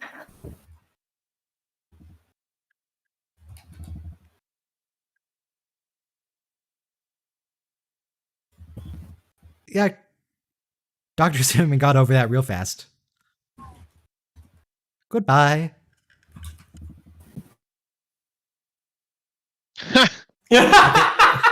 Wow, that's not subtle. 34, don't bring up the Kama Sutra as the first thing you mention to a woman.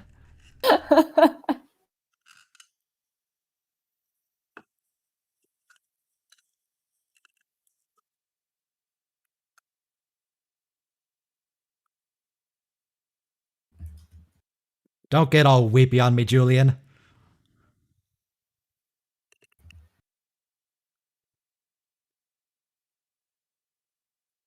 Hang on. Something's not right here.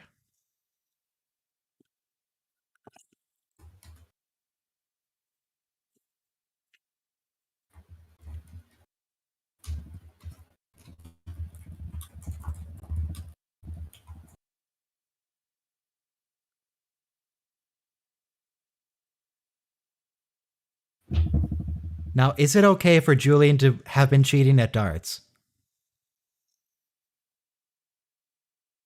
I think that's understandable.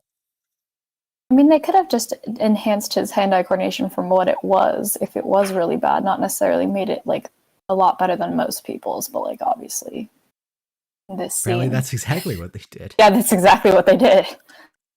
Is it cheating? I mean... If it is cheating, he's not the one that's cheating. It's his parents that cheated for him. But he's reaping the benefits of it. Yeah, it's not. He's pretending to be worse than he is, which makes him a fraud. You and frauds. It's all about the fraud. Okay, that's it for today. Let's see what's coming up next week. I know TNG's episodes next week are really good. I don't remember what they are anymore, even though I just looked at it yesterday. Cause and effect. Ah, the one that is confused with Conundrum, yes. And all those other episodes. TNG Season 5 next week is going to be The Outcast, where Riker goes out with the androgynous alien, who identifies as female. Cause and Effect with the time loop and the explosions. And Ethics, where Worf meets a barrel. That's the barrel episode. We're finally at it. Barrel. Yes. We finally reached the barrel. That's all we've been waiting for. It took 5 seasons, but we got there. Next week, the barrel. Next week on DS9, the episodes are okay. A simple investigation where Odo falls in love with a mysterious woman who has been targeted for murder. It's okay. Yeah, it's with Dae Young, who we just saw in the TNG stream. Yeah. Business as usual, where we meet Cousin Gayla and Discount Hannibal Lecter. And Quark gets into some weapons dealing. That's pretty good. And Ties of Blood and Water, where we meet Tekeni Gamora again.